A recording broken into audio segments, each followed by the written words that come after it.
Hey guys, tonight we're going deep into the heart of ancient Babylon, one of the most powerful cities the world has ever known. You'll walk through its sun-baked streets, past the towering ziggurats, and feel the heavy scent of incense drifting through the air. You'll also, unfortunately, come face to face with some of the strangest and most unsettling sexual customs ever recorded in the ancient world. You probably won't survive this, emotionally, but don't worry, no one ever really does. So, before you get comfortable, take a moment to like the video and subscribe, but only if you genuinely enjoy what I do here. I'm not trying to guilt you, just trying to survive the algorithm, you know? Let me know where you're watching from and what time it is. I'm curious who else is wandering through this ancient madness with us. Now, dim the lights, maybe turn on a fan for that, soft background hum, and let's ease into tonight's journey together. The first thing you notice when you step into Babylon is how incredibly organized everything looks. The streets are wide, clean, and buzzing with commerce.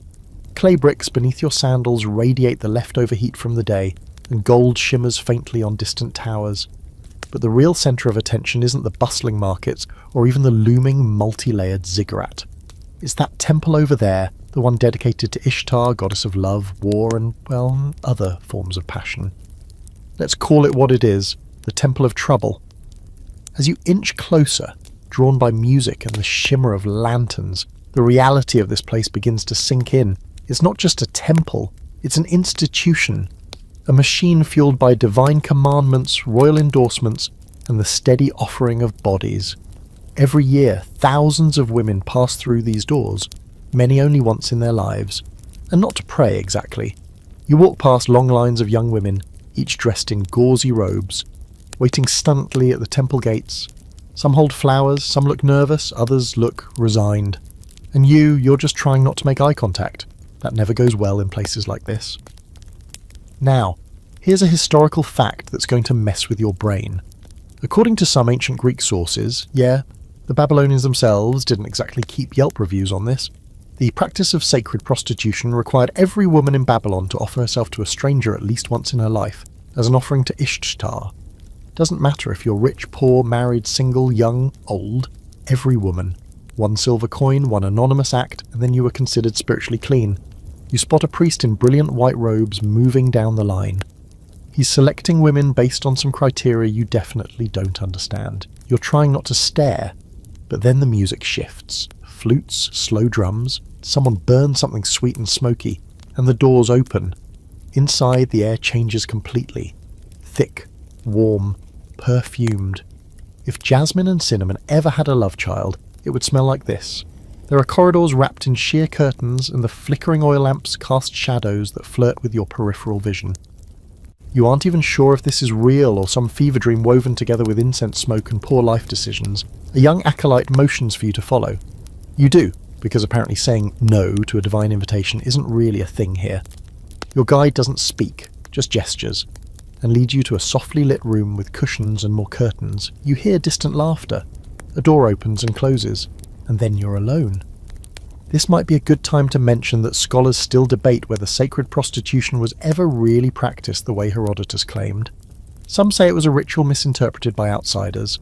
Others say it was exaggerated, distorted through cultural bias.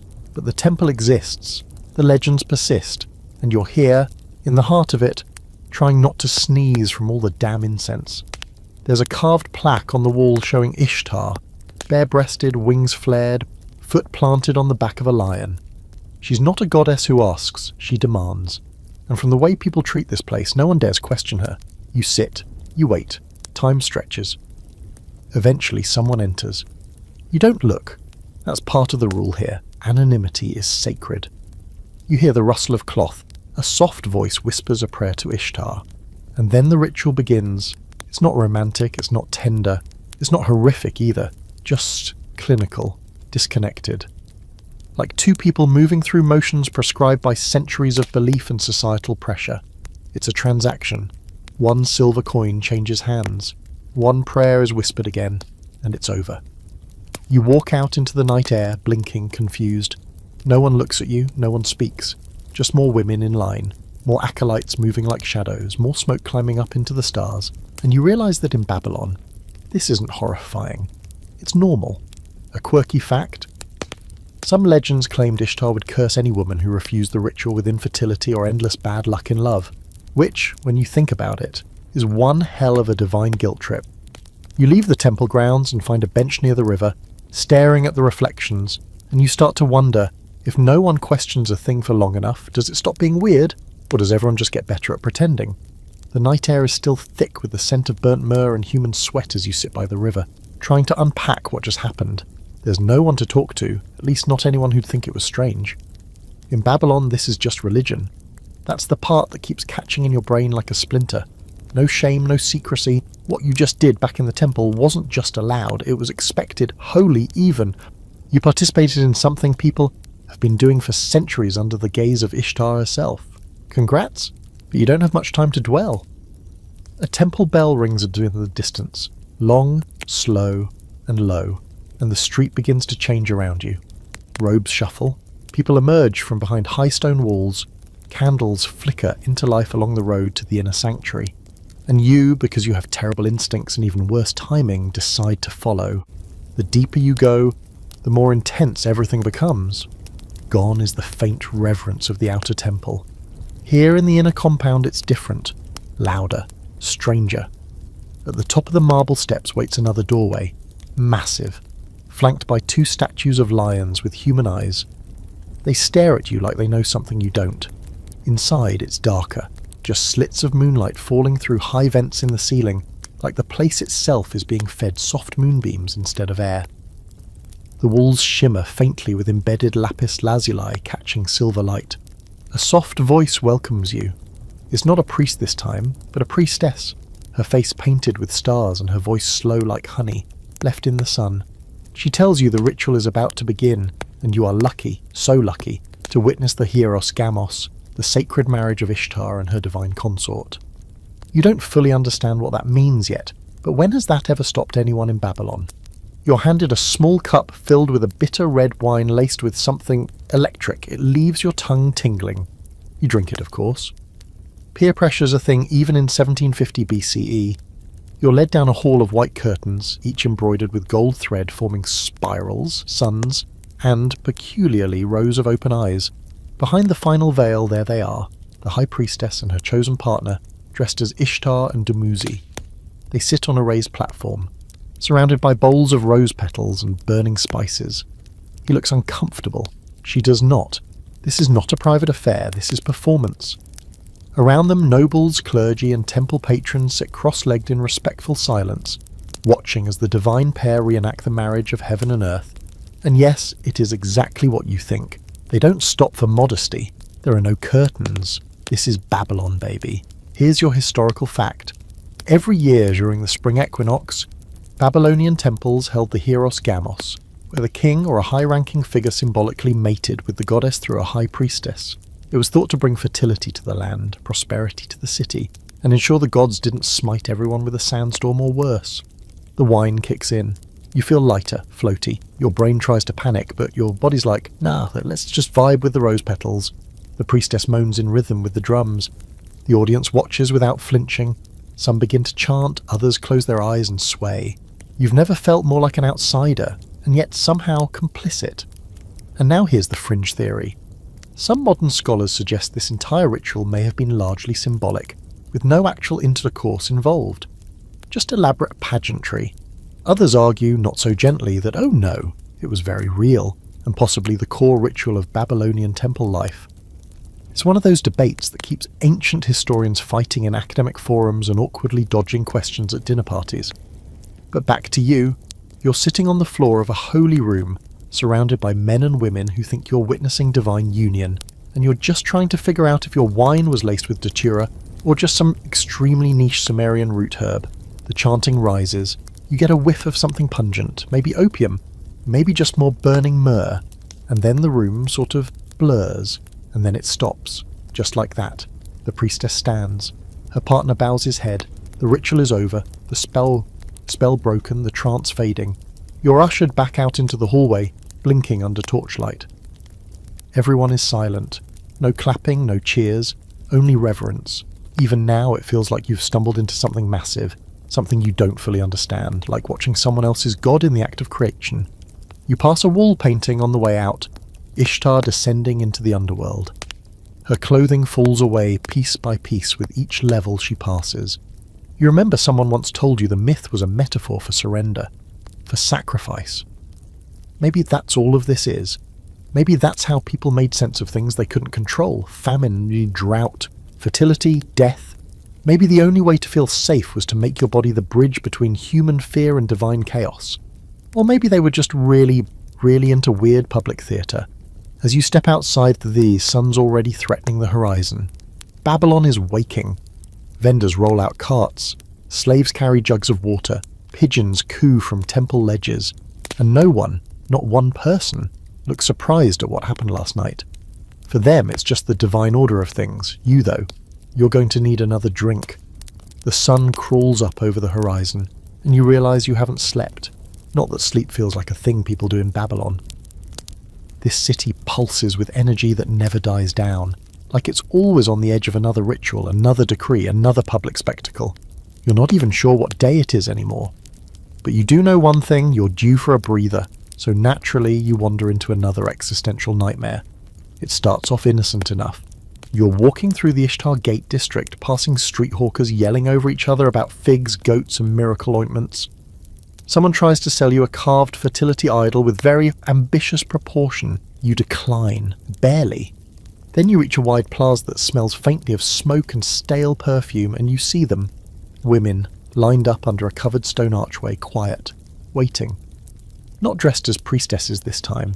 These are regular women, old, young, tall, awkward, confident. No fanfare, no flowers, just a line. And a man at the far end holding a scroll and a measuring rod. You think, okay, maybe it's a census, a head count, a legal proceeding. It is none of those things. It's the one-coin rule, and you're now watching it unfold in the very literal sense.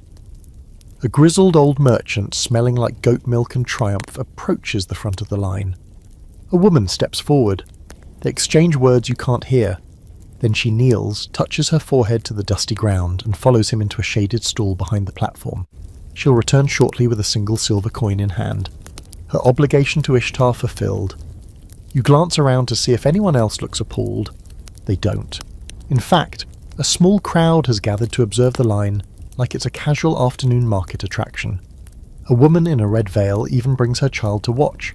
The kid claps when the next woman is chosen. You want to scream. Here's your historical fact of the night, or morning now, technically. According to the ancient Greek historian Herodotus, this ritual was mandatory. Every woman in Babylon was required, at least once in her life, to sit in the temple district and offer herself to a stranger in Ishtar's name. She couldn't go home until it happened, until the silver coin was dropped in her lap, one time only, and then she'd never have to do it again. A holy transaction.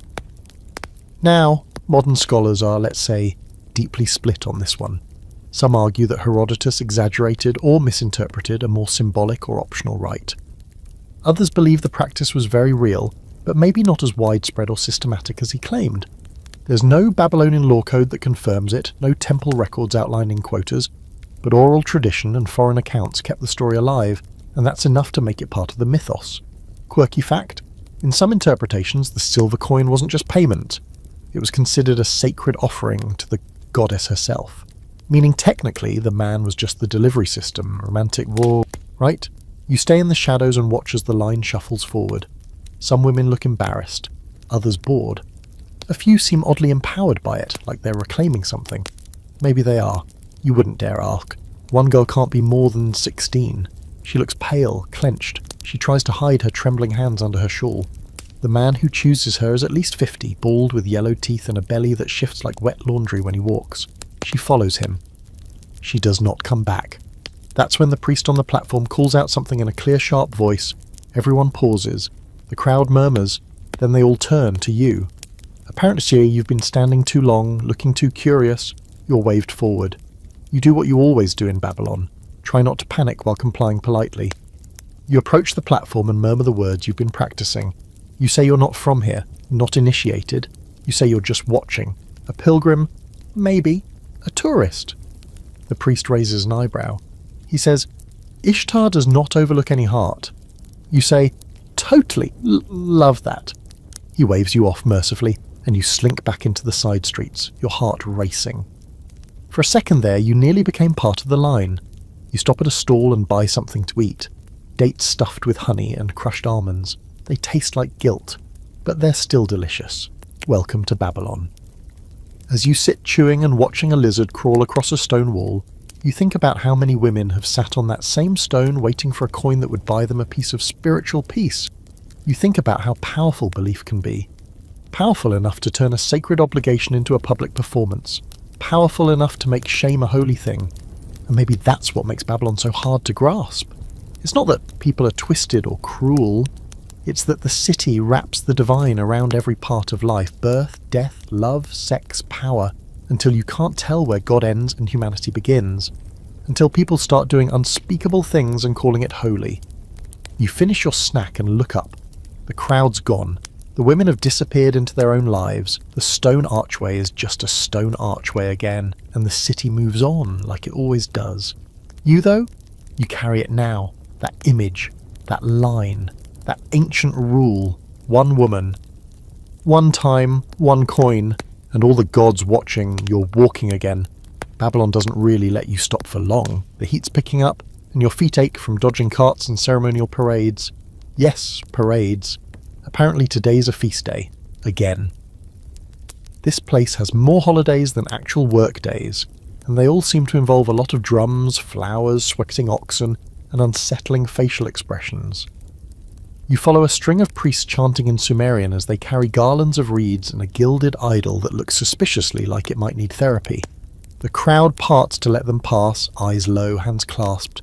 You're just trying to stay close enough to look like you belong, but not so close that someone thinks you want to participate. Eventually the parade leads you back, of course, to the temple district, and you realise you're back at the very edge of Ishtar's compound again. But this time, instead of the main entrance, you notice a small curved doorway off to the side, half hidden behind hanging sheets of dyed linen. There's a steady stream of people slipping inside, all of them silent, carrying small bundles of something fragrant. Probably herbs or oil or animal bits. It looks secret, which naturally means you have to go. Inside it's dim and hushed. The air is sticky with incense. A stone corridor leads to a low-ceilinged chamber bathed in amber light. You see couches arranged in a circle, surrounded by hanging braziers. The scent of jasmine hits you hard again, but this time it's layered with something else, nervous sweat and musk. There's movement behind one of the gauzy curtains. You squint and immediately regret it. Yep, people, doing things. This isn't the one-time offering ritual. This is different. It's more recreational, but still very much in the name of the goddess. You ease yourself onto a bench near the wall and try to look like you're contemplating spiritual mysteries, not judging everything around you. And then you hear it. A voice, low and rhythmic, reciting a prayer in Sumerian. Not just a prayer, an invitation. A woman, covered in golden bangles and barely anything else, moves between the couches, offering each visitor a few drops of perfumed oil. She anoints your forehead, mutters a blessing from Ishtar, and then asks you, point blank, if you'd like to join in the ritual of renewal. You decline, as politely as you can with someone's thigh brushing your elbow. She nods, understanding. Consent at least seems to matter here. A small win in a very strange setting. Here's your historical fact. Babylonian temples often had ritual chambers for what scholars sometimes call communal devotion. These weren't necessarily orgies in the modern sense, though some clearly were, but rather acts of shared intimacy believed to bond worshippers more closely with the divine. Ishtar, after all, was not just the goddess of love, but of war and chaos too, pleasure and destruction hand in hand. You take in the room, the slow, dreamlike movements of the participants, the swaying veils, the flicker of candlelight on oiled skin, and suddenly you're aware of how carefully choreographed it all is. This isn't a pile of debauchery. It's a performance, a sacred play with expected roles, careful pacing and symbolic gestures. And yet it's also entirely real. The line between ritual and experience is blurrier here than it ever should be. A quirky detail you notice? In the corner of the room sits a man playing a double pipe flute, blindfolded, just playing. Steady, hypnotic music. No one seems to know why. Maybe he's there for atmosphere. Maybe he's been playing that same melody for hours, maybe days. You can't stop wondering if he wants to be here or if he lost a bet with the priesthood. You slip out after a while, careful not to draw attention. Back in the sunlight, the world feels too loud, too fast. You need something, anything, to shake the images from your mind. You head toward the market square, where the noise of merchants shouting over each other and children chasing goats brings you back to reality, sort of. As you rest near a pillar and sip from a cup of barley beer, a passing local plops down beside you. His teeth are crooked, and his tunic looks like it hasn't seen water since last spring. He smiles. "You've been to the oil chamber, haven't you?" he says in a low, scratchy voice. You nod slowly. "Don't worry," he chuckles. "First time always feels like the gods reached inside your ribs and jiggled things around. Not the most comforting image, but weirdly accurate." "Me? I go once a week. Keeps me young." He winks. Then offers you a pickle from a greasy pouch. You politely decline. As he wanders off, you find yourself oddly grateful for that brief flash of grounded humanity. Just a tired man with body odour and a pickle pouch trying to survive this divine circus like everyone else. Here's where scholars get stuck again. There's an ongoing debate about how much of this was actually enforced religion versus cultural norm. Some experts think these rituals were only for the elite or clergy, exclusive, scripted, symbolic. Others argue they were far more widespread, integrated into daily life in a way that blurred sacred and profane into one inescapable system of control. You at this point are leaning toward the latter, because nothing in this city feels like a choice. Every action, every ritual, even every whispered blessing seems wrapped in the expectations of 1,000 years of tradition and pressure, and beneath it all, a quiet hum of fear of what happens if you don't participate. By now, the sun is low again, and the city has shifted into evening mode. Fires are lit, musicians begin to play on rooftops, a group of young men and women dance in a circle around a jar of wine, chanting praises to Ishtar and giggling whenever someone slips. You pause to watch, just for a moment. It's easy to forget, in the middle of all the madness, that there's beauty here too, the kind that sneaks in when no one's looking. Still, your mind won't let go of the oil chamber, of the way people surrendered so easily, joyfully.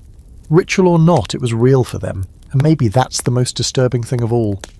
Evening in Babylon hums like a swarm of bees wrapped in velvet. The colours of the sky turn from molten bronze to dusky lavender, and every surface, from the ziggurat walls to the market stalls, is bathed in soft, flickering torchlight. It's almost beautiful enough to make you forget that you're in the belly of one of history's strangest fever dreams. Almost. You're wandering again, because in Babylon there's no such thing as privacy or peace. Behind every corner is a ceremony, a chant, a goat covered in gold foil for reasons you've stopped questioning. You pass a group of boys carving clay tablets with messages to Ishtar, some of which are suspiciously detailed for their age.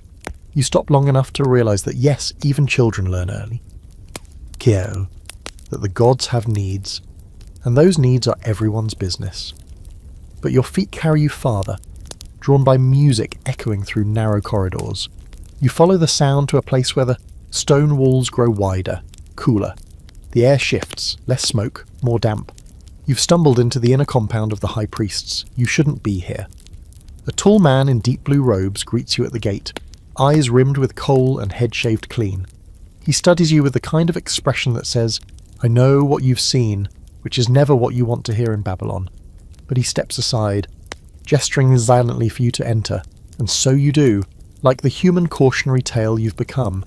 Inside it's cooler, quieter. The walls are etched with divine symbols, 8-pointed stars, coiled serpents, things that look vaguely anatomical and unsettlingly aroused. A hallway leads you to a chamber where a small group of priests lounges on velvet cushions, sipping wine from golden goblets and discussing dreams like they're trading stocks. You sit, uninvited but tolerated. One of the younger priests leans over and whispers, "New, aren't you? Don't worry, everyone comes through here eventually." You're starting to believe him. Here's your fact of the evening. Babylon's priesthood wasn't just a religious class, it was a power class. They controlled land, trade, and massive wealth. And yes, they were often heavily involved in sexual rituals, sometimes under the guise of spiritual purity, sometimes just because power and indulgence are a timeless combo. This chamber, though, this is where things get twisted. One of the senior priests, An older man with an unsettling grin and a beard that looks like it's been oiled by virgins starts to speak. "The goddess gives us power," he says, "and in her service we are never cold." The others nod like he's just said something profound instead of terrifying. You glance around and see something that stops you cold. A boy, not a man, not yet, sits quietly at the edge of the room, wearing the robe of an initiate. He doesn't speak, doesn't move, just waits. A priest gestures to him and the boy rises, walks to the centre of the room and begins a slow, practiced dance. Every motion is ritualistic, meaningful. At least, you hope that's what it is. Because the alternative, that's something you're not ready to consider. The priests watch, murmuring prayers, sipping their wine, their eyes gleaming in the lamplight. You try not to, but you watch too because you're still trying to understand, you're still hoping this is all just metaphor. It's not. Here comes the historical debate. Scholars have long debated whether younger temple initiates, especially boys, were involved in temple rites of a sexual nature. Some texts suggest a third gender class of priests known as Gala or a Sinnu, who may have been castrated or adopted feminine roles. Were they revered? Abused? Both. The truth is buried somewhere under millennia of crumbling stone and half-erased clay tablets. And while we're on that note, you might be wondering about eunuchs, and yes, they're very real here. You ask one of the priests about them, and he smiles. "Those who lose what they do not need become closer to the gods," he says. That's not comforting. You eventually gather that eunuchs often served as temple guards, attendants and scribes, trusted precisely because they were considered pure and no longer sexually dangerous, as if mutilation magically removed ambition or desire. The logic here is flexible. You ask, casually, what happens to those who don't want to be eunuchs? The priest just smiles and sips his wine. Few resist, fewer survive it. Cool. That's when a horn sounds from somewhere above, signalling the end of the evening session. The priests rise, stretch, and file out like cats slinking back into the night. The boy bows once, steps behind a curtain, and vanishes. You follow a different exit, hoping it leads anywhere that isn't horrifying. It spits you out into a side alley paved with limestone and lined with tiny oil lamps. For a moment you think you're alone, and then a hand grabs your wrist. It's an old woman in faded robes, her face tattooed with concentric circles. She looks straight into you. "Don't go back there," she says. The goddess sees what they do, but she doesn't always bless it. Then she slips away before you can ask anything else. You stand there, the oil lamps flickering around you like a warning. And suddenly it all clicks. Babylon's sacred rituals, its temple orders, its divine pageantry, it's not just about gods or myths or harvest cycles. It's about control. About who gets to define purity, who's allowed to be powerful, who gets to be untouchable, and who gets touched until there's nothing left of them but silence. You finally make your way back to the river, exhausted, your thoughts tangled in 1,000 contradictions. You watch the dark water slide past like time itself. Impossible to hold. Somewhere deep in the temple district, the drums are starting up again. Because in Babylon, the show never ends. You wake up curled against a column near the river, unsure when sleep actually overtook you. The sun is barely up, casting pale light across the Euphrates. The water murmurs, pulling silkily past the docks, carrying whispers and prayers, secrets and shame.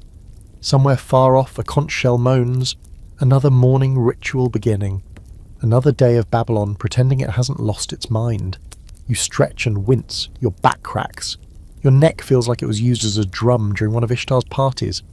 And just when you're deciding to maybe find a less cursed part of town, if such a place exists, you hear something. A deep, rhythmic shouting. Not angry, not panicked, just loud. People are gathered again, circling a raised platform built from worn sandstone blocks. Curiosity is a disease you haven't shaken. So of course, you follow the noise. When you reach the plaza, you freeze. There's a girl on the platform. Maybe 20 years old, eyes downcast, face rigid. Next to her stands an older man in a faded robe. He points at her like she's livestock. He's trying to return for being defective. People are gathered close, murmuring, jeering. And just beside them is a scribe recording everything onto a small clay tablet, his stylus moving without pause. This is no ordinary crowd. This is a marriage tribunal. The man announces the charges. The girl is his wife. He accuses her of infidelity. He says she has betrayed both his household and the gods, that she took another lover under the very nose of Marduk himself. The crowd oos like it's a street puppet show. This is entertainment. A woman's ruin turned into morning theatre. You try to back away, but people are packed in too tight. Then the judge, an official with a high hat and a staff carved with lions, asks the crowd if anyone can confirm or deny the charges. No one steps forward. No one ever does. The girl stays silent. The silence is damning. Here's your historical fact. Babylonian society had a highly structured legal system, especially when it came to marriage and fidelity. Adultery wasn't just a personal betrayal, it was a crime, punishable by death in some cases. The Code of Hammurabi, yes, the one that shows up in textbooks, laid out specific rules about accusations, evidence, and penalties. And those penalties were inventive. The judge announces the verdict. The man is telling the truth, or at least truthy enough. The punishment. The girl will be paraded through the streets, stripped of her outer robe, and then dunked in the river. If she survives, the gods have forgiven her. If she doesn't, well, at least she's clean now. That's when two guards grab her arms. You think about stepping forward, saying something. You imagine yourself shouting, "This is madness!" like you're in a dramatic stage play, but your feet don't move, and neither does anyone else's. Here's the quirky detail for you. In Babylon, trial by water wasn't just a punishment, it was a divine judgment tool, literally dunking people in the river and letting the gods decide if they deserve to live. If they drowned, guilty. If they floated or survived, innocent. That's justice, our ancient edition. They pull her toward the river, her sandals fall off, she trips once on the stone steps, but no one helps. She's led to a wooden platform above the current, hands bound loosely, symbolically, more than anything. One of the guards mutters a prayer to Enki, the water god, and then she's dropped in. The crowd leans forward, breathless. You watch her hit the water, vanish for a heartbeat, then surface, coughing and flailing. She fights the current, scrambles for the dock. It takes her nearly a full minute, but she makes it. Wet, gasping, her hair clinging to her face like seaweed, she collapses on the stone, alive. And the crowd? They cheer, not for her, for the gods. The gods have spoken, she's been judged, and now she can go home and pretend her life hasn't been shattered. But her husband? He turns his back and walks away. She won't be going home. She'll be cast out, legally divorced by default, a woman with no property, no status, and a reputation smeared with divine stink. You finally manage to slip away as the crowd begins to disperse. The scribe is still scratching away at his tablet like it's the gossip of the week. And you? You feel like something inside you cracked. You find a bench in the shade of a fig tree. A fruit vendor walks by, offers you a handful of pomegranates. You take one, peel it just slowly. Red seeds bleed into your hand like tiny gems. You eat without tasting. There's a scholar sitting nearby, young, with ink-stained fingers and a fraying satchel. He notices your expression and says, "First time watching River Judgment?" You nod. "Don't worry," he says, "you get used to it." Do you? You ask him what happens to women like her. "Some marry again," he says. "Some become temple servants. Others," he shrugs, "vanish." Then he changes the subject entirely and asks if you've seen the ziggurat at dusk. You haven't, and you don't care. Here's the scholarly debate of the day. Some historians believe these public trials were rare, symbolic, more spectacle than reality. Others argue they were commonplace, a form of social control dressed in ceremonial robes. After all, fear is a great tool, especially when you make the river itself your co-judge. As the sun climbs higher, you stare out over the water. You think about the girl's face, stone still as she listened to her sentence. The weight of that silence. The kind of silence only possible when everyone around you has agreed to believe in the system more than in justice. In Babylon, guilt doesn't need proof, it only needs performance. Later that same day, you find yourself back in the marketplace trying desperately to act normal. You chew on a dried fig. You stare too long at a clay tablet featuring a surprisingly detailed depiction of two goats doing things. You nod politely at a man selling love charms who looks like he hasn't known love or charm since Sargon the Great was a boy. Everyone's pretending this is just a regular Tuesday, but your brain is still reeling from the river trial, from the cheers, from the way the woman was both punished and forgiven in the same moment. And then, just when you think Babylon has run out of twisted surprises, you hear shouting, jovial, rowdy, almost festive.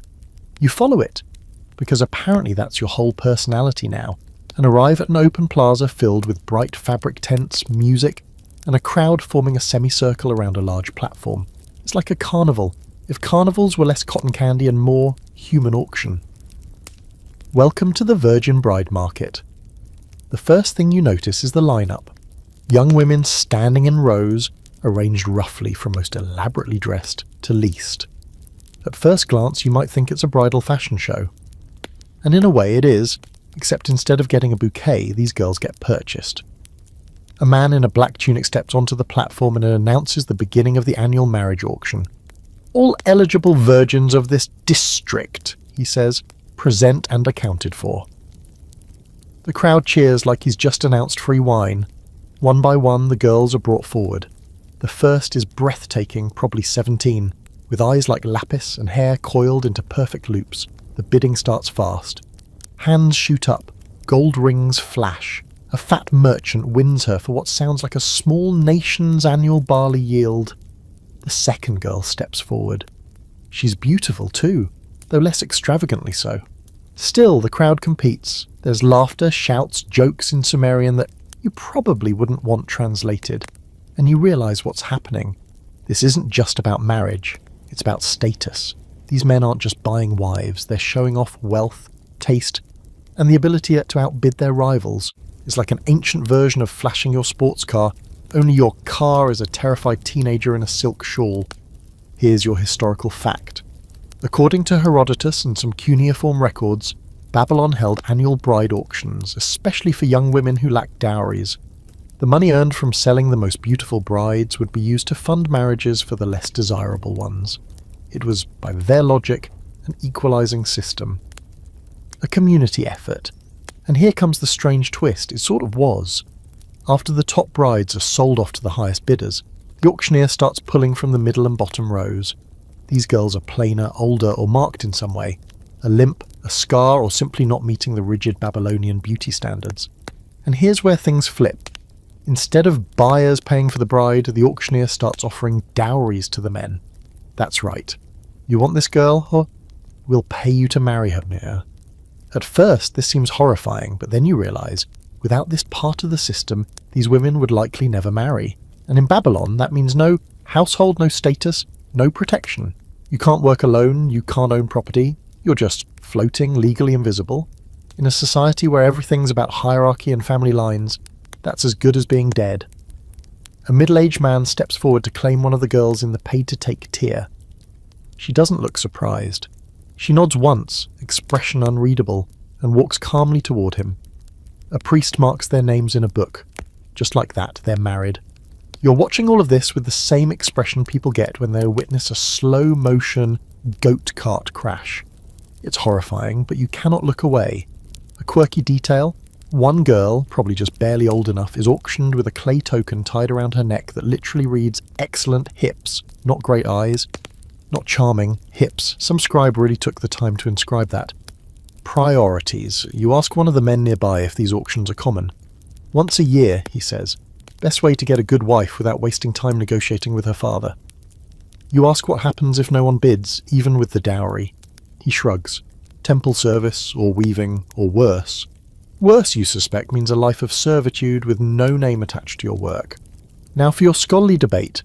Modern historians can't agree on whether these auctions were truly widespread or if they were limited to specific cities or classes. Some argue the practice was voluntary and fair, empowering even, given that some women had the right to refuse a match.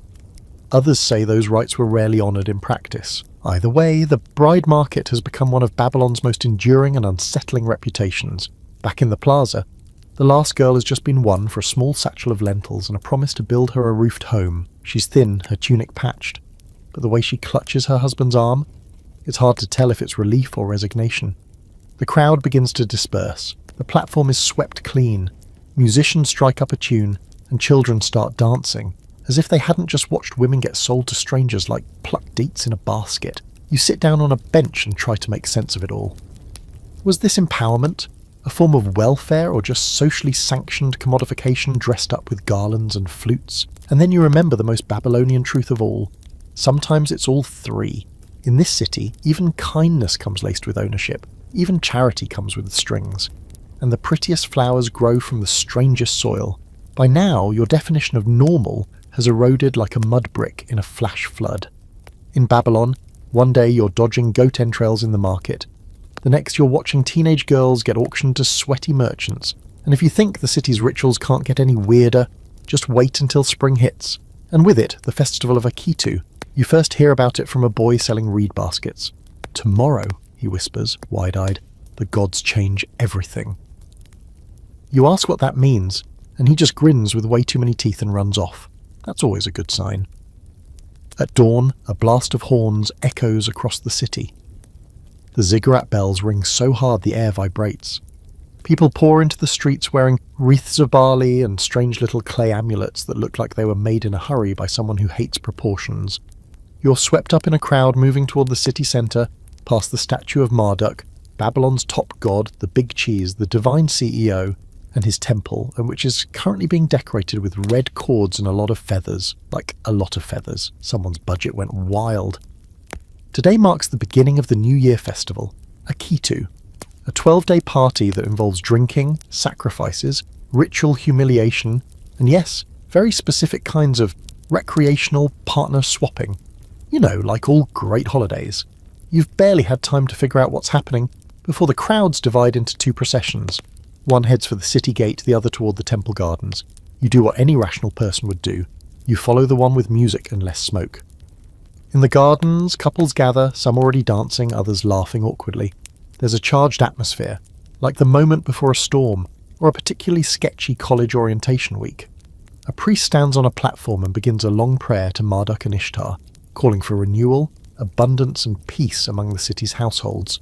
Then comes the part that makes your eyebrows do things they shouldn't. The ritual of sacred union begins, and not just for the high priest and priestess this time. Oh no, this one's communal. Here's your historical fact. During Akitu, ancient Babylon celebrated the reaffirmation of divine order through ritual reenactments, including symbolic marriages. The central event involved the king, or substitute, joining with the high priestess in a highly formal, often sexual ritual symbolizing the union of Marduk and Ishtar. But among the populace, versions of this rite were practiced on a smaller, more participatory scale, essentially a religiously sanctioned free-for-all. Some couples came together specifically for the festival. Some married people took a break under divine blessing. Others swapped partners for the night, believing it would purge past sins and bring good luck. This wasn't scandal, it was obedience. A woman next to you leans in and says, "Have you chosen your blessing yet?" You give a nervous laugh. She smiles, tilts her head. You're new, always comforting when strangers can clock your spiritual confusion. She points to a stone basin filled with barley wine and a bunch of small tablets. Each one bears a name, likely drawn earlier in the day. Random divine matchmaking. You pick one, a name you don't recognize. Someone in the garden is holding your match, waiting for you. You tuck the tablet into your belt and very casually walk away. You pass couples disappearing behind hedges, under canopies, into garden alcoves where soft laughter and moaning spill out like songbirds. A man in priest robes walks by, his arm around two people who look very relaxed. It's a religious vibe, but also weirdly like a summer camp for culty extroverts. And here's a fringe theory for your collection. Some researchers believe that during Akitu, individuals were encouraged, or at least not discouraged, from stepping outside their usual roles, relationships, and boundaries. One theory suggests that these rituals weren't just about renewal, but about controlled chaos, a temporary sanctioned release valve for the society's rigid structure. In other words, Babylon gave you 12 days a year to go absolutely off script so you could behave the other 353. You take refuge near a small fountain and watch a young man nervously approaching a woman twice his age. She laughs, accepts a garland from him, and they walk off together. You sip some wine handed to you by a child with the dead-eyed focus of someone born into catering. It tastes like regret and raisins. Nearby, an older couple, probably married, blesses each other with oil, then ceremonially part ways, each going to find a temporary partner. They'll reunite tomorrow, refreshed and absolved, like nothing ever happened. You wonder how many jealous fights this system prevents, or causes, probably both. Then comes the main event. Back in the temple square, the mock king, a stand-in for the real one, has been ritually slapped by the high priest and stripped of his robes. The people laugh. He's paraded through the streets, humbled, representing the surrender of the mortal realm to divine will. Later, he'll be rewarded for his sacrifice with a feast, new clothes, and, depending on how things go, possibly a few very personal thank yous from select temple servants. You watch him pass, smiling gamely, wearing nothing but a crown and extremely brave eye contact. The crowd roars with approval. Here's a quirky footnote. Some clay texts describe a specific phrase the priest would say while slapping the king. Something like, "If you cry, Marduk will not hear you." Classic, spiritual abuse with a poetic twist.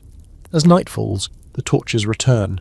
The air is full of perfume, smoke, and the kind of heat that clings. The garden's transformed into a glowing maze of bodies and whispered prayers. You can't tell who's with whom anymore. Maybe that's the point. Someone finds you.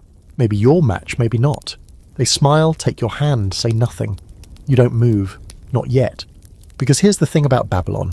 After a while, even the unthinkable starts to feel inevitable. Morning in Babylon doesn't feel like a reset. It feels like a hangover disguised as sunshine. The streets are sluggish, littered with broken garlands and half-smashed amphorae. Someone snoring under a palm tree. A goat stands on a table like it won a bet. You pass a group of priests still chanting, their voices hoarse but determined. The festival of Aktu isn't over. It just never really stops. You're bleary-eyed, bruised in ways you can't explain, and half convinced you saw someone last night wearing a lion mask and quoting Ishtar while juggling figs. That might have been real. Or wine. Honestly, the line's blurred permanently now. You're on your way to find breakfast, or possibly a new life, when you turn a corner and find yourself face to face with one of the palace guards. He's massive, broad-shouldered, clean-shaven except for a stylized strip of beard that looks aggressively oiled.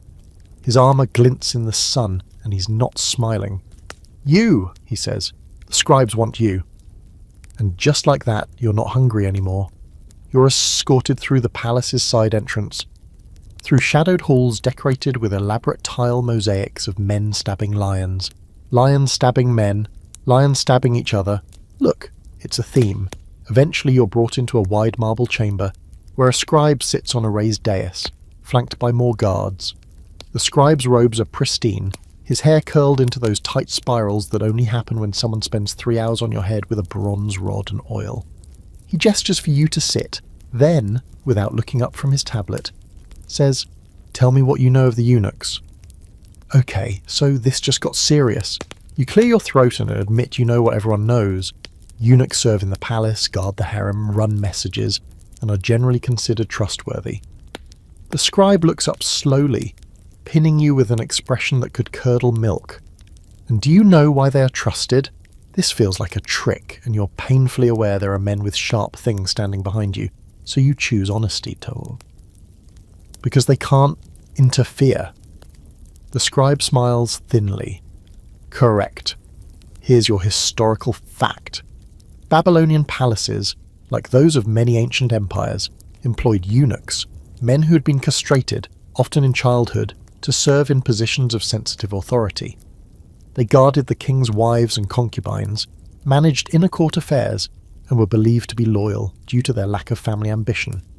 No heirs, no threats. But what you don't expect, what absolutely hits like a punch, is when the scribe stands and gestures toward a corridor. "Come," he says. "There is a room we think you should see." You follow him. You shouldn't, but you do. The guards flank you in silence. The corridor grows darker, cooler. You descend a few stairs, the stone damp beneath your sandals, and then he opens a thick wooden door, and your breath catches. This room, it's silent in a way that feels too deliberate. A long, low table runs through the centre, with bronze tools laid out in careful order. Hooks, bowls, cloth, a drain in the floor, a bench stain darker than the rest. Welcome to the castration chamber. You want to look away, but you can't. There's something magnetic about the quiet horror of it. You realise with cold clarity that this isn't just for show. This place still gets used. The scribe explains, voice dry and calm, that candidates for eunuch service are selected young, usually orphans or slaves, sometimes even war captives. The operation is done here, clean, ritualistic, blessed, and utterly final. You want to ask why he's telling you this, but you already know. It's not about the eunuchs, it's about control. This is Babylon's favourite game. The scribe walks you through the tools one by one. This, he says, prepares, this cuts, this seals, this purifies. You realise he's not being cruel. He genuinely believes he's describing something holy. Here's the quirky fact. In some versions of temple law, Eunuchs weren't just servants. They were believed to be spiritually closer to the gods, existing outside the constraints of normal male or female roles. Some wore makeup, jewellery, and performed dances in the name of Ishtar or other deities, becoming sacred intermediaries. Divine but neutered, Nezoastepen. Of course there is. Some scholars argue eunuchs were respected. Others argue they were exploited and discarded when no longer useful. There's no consistent story, only fragments. You ask the scribe if the eunuchs choose this life. He answers with a look that says, "Don't ask stupid questions." Before you leave, the scribe gestures toward the far wall, where a row of small alcoves hold clay figures, little statues with smooth blank faces and no genitals. Each one is labelled with a name. You wonder if these are memorials or warnings. When you emerge into the sunlight again, you feel shaky, changed.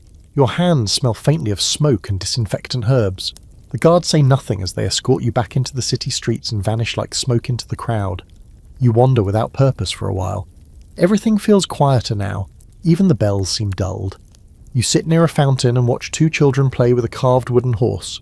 One of them pushes it too hard and the head breaks off. Neither of them cries. And maybe that's Babylon in miniature, a city built on breaking things quietly, people, bodies, beliefs, dreams, and somehow pretending that the pieces look better scattered.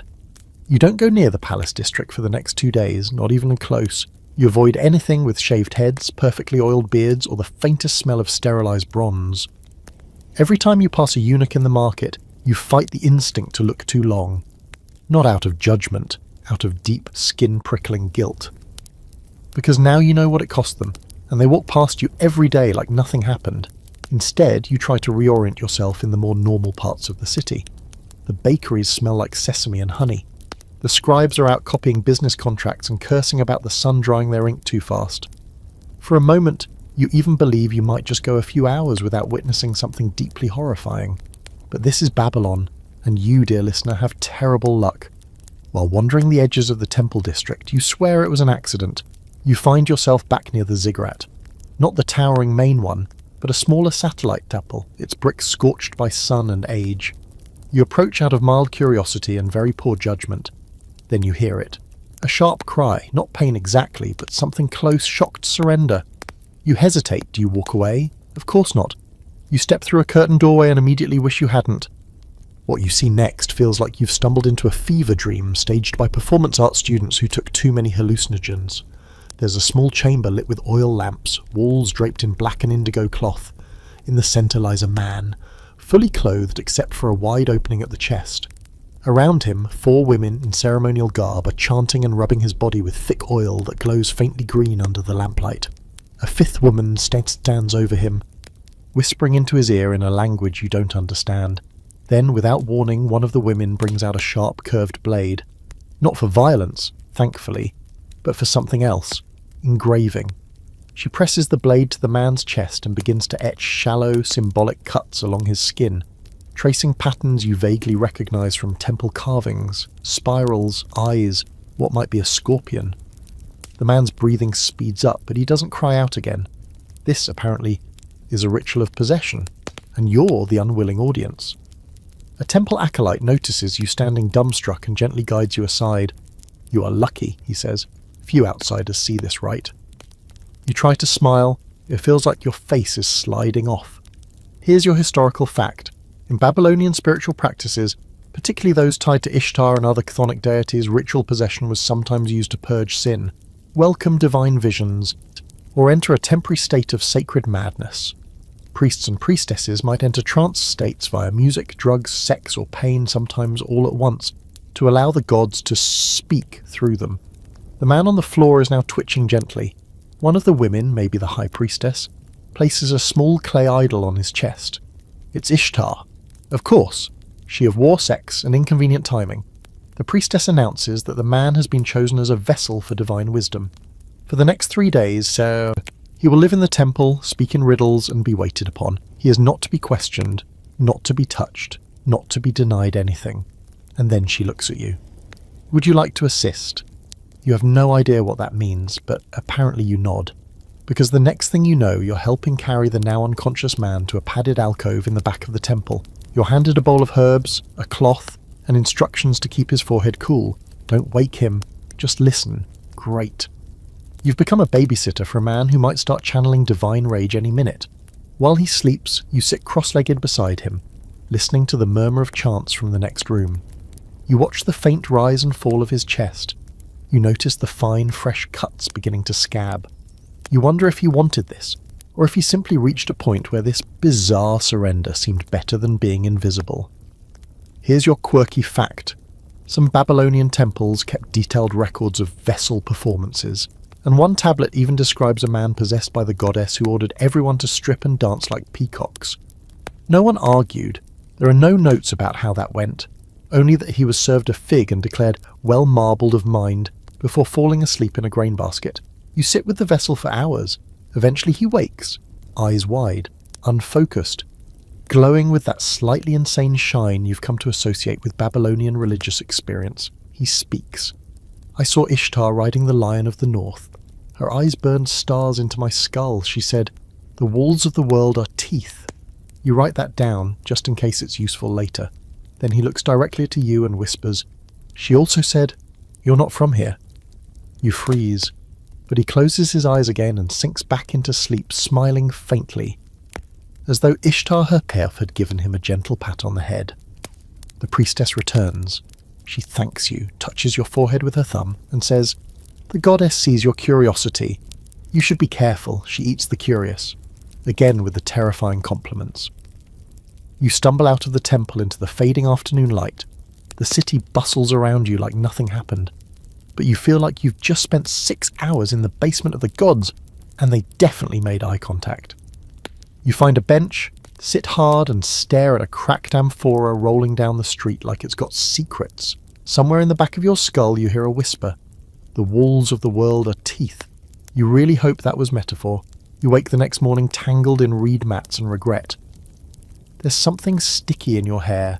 Possibly honey, possibly temple incense, possibly whatever's left of your sanity. Babylon has a way of getting inside your bones and rearranging the furniture of your soul without asking. You sit up slowly, head pounding, stomach hollow, and your first thought is never again, followed immediately by, again when? After washing your face in a public basin surrounded by 3 goats and a man furiously scrubbing a chicken, you try to remember what day it is. You've lost track of time entirely. Babylon doesn't care about weeks, only festivals, harvests, and whether the gods are in the mood to be merciful or moody. You wander through a quiet street near the scribes' quarter when something odd catches your eye. A pair of women arguing in front of a small stall. One of them is waving a clay tablet in the other's face like it's a cursed lottery ticket. You inch closer, doing your usual pretending to examine fruit routine, and that's when you hear one of them hiss, "You said he'd dream of me." Ah, magic. You love it when people pretend things aren't completely out of hand, but nothing says things are exactly out of hand like 2 noble women screaming over a sex spell gone wrong. You hang back and watch as the seller, an older woman draped in amulets, with a face like wrinkled papyrus, rolls her eyes and mutters something in Akkadian that definitely isn't polite. She shoos them away, then notices you hovering and gives you a long, suspicious look.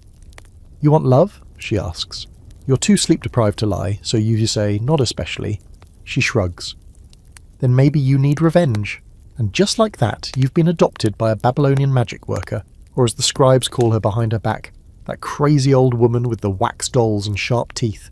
She invites you into her cramped little shop, more of a stall with curtains, and inside you find what can only be described as the spiritual version of a medieval kitchen junk drawer, bowls of powders, dried herbs, bones, feathers, and yes, clay figurines with exaggerated body parts. Some male, some female, some undecided. The walls are lined with shelves stacked with cuneiform tablets, each covered in scrawled symbols, drawings, and what appear to be erotic curses. The woman, whose name turns out to be Ashratum, gestures at one. "This one makes your enemy impotent." Then another. "This one makes your ex fall in love with a donkey." She grins. "Don't ask how I found that out." Here's your historical fact. Babylonian magic wasn't just superstition, it was a recognized science. There were trained professionals called Ashipu and Kasaptu who specialized in rituals, incantations, and protective charms. Their work ranged from healing the sick to destroying a rival's sex life with shocking creativity. And yes, they kept detailed records of it all. You're holding one right now, and it's surprisingly heavy for what amounts to ancient erotic fanfiction with side effects. Ashratum explains that Babylonian love magic falls into two categories: attraction and destruction. Want someone to notice you? There's a potion for that. Want their loins to burn until they beg you to end it?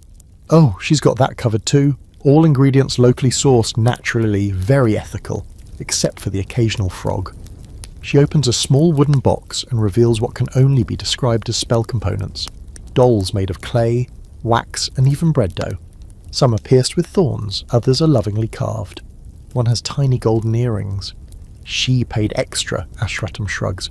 You're allowed to pick up one of the dolls. It's surprisingly detailed. Male, well-endowed, eyes wide in a permanent state of surprise. There's a tiny inscription along the base. You squint at it. She wanted him to only dream of her, Ashratum explains. But she forgot the moon offering, so now he just screams about owls. Here's a quirky fact. In Mesopotamian magic, owls were associated with nightmares and spirits, especially Lilitu, a female demon linked to lust, infertility, and sleep disturbances. She was a frequent target or tool in sex magic. Some spells even involved writing her name on a tablet and burying it under the victim's bed. Sweet dreams. As Ashratum continues her very casual tour of erotic curses and how to weaponize goat liver, you spot a small tablet half buried in a jar. You pull it out and your brain short-circuits for a moment. It's poetry. Graphic poetry, very, very detailed. Ashratum grins. That one's a classic and written by a priestess who got rejected. You ask what happened to the man it was written for. He married a merchant's daughter, she says, but he couldn't. She makes a vague downward gesture. After that. There's a scholarly debate about all this, by the way. Some academics argue that Mesopotamian magic was deeply spiritual, more psychology than witchcraft. Others say it was basically ancient spite, baked into clay and flung at whoever broke your heart. Either way, the results were taken extremely seriously. People feared these curses. Some carried protective charms on their bodies, little tablets tucked in their belts to keep their lovers faithful and their enemies facid. Before you leave, Ashratum offers you a small amulet, just a bit of carved obsidian with the symbol of Ishtar on it. Wear it on your left wrist, she says. Not right. Right hand feeds, left hand binds. You don't question her. Outside, the sun has risen high. You feel like you've just walked out of a dream, stitched together from herbal smoke, whispered names, and dangerously specific instructions about owl demons. You walk slowly through the city, watching couples argue, flirt, and ignore each other in equal measure. You wonder how many of them are in love because they want to be, and how many are just under the influence of a carefully worded prayer baked into clay and hidden in their garden. You look at the amulet in your hand. It's warm from Ashratum's fingers. You don't put it on. Not yet. As the day stretches on, Babylon feels heavier than usual, the streets humming with the muted chaos of commerce, ritual, and something more sinister you can't quite put your finger on. Merchants yell over each other, hawking figs, oil and clay figurines, while children dart between carts like tiny predators in training. You're trying to blend in, walking past the ziggurat that towers above the city like a solemn, watchful god. Its bricks glow in the late afternoon sun, catching fire in shades of burnt gold, and yet, every corner you turn, the city seems to pulse with secrets, some whispered, some carved into stone, some practiced in shadows. Drawn by a low chant, you wander into a narrower alley, where incense smoke curls lazily from a half-hidden temple. The smell is intoxicating, jasmine, myrrh, and something musky that makes your stomach twist and your heart skip. Inside, the air is cooler, thick with ritual.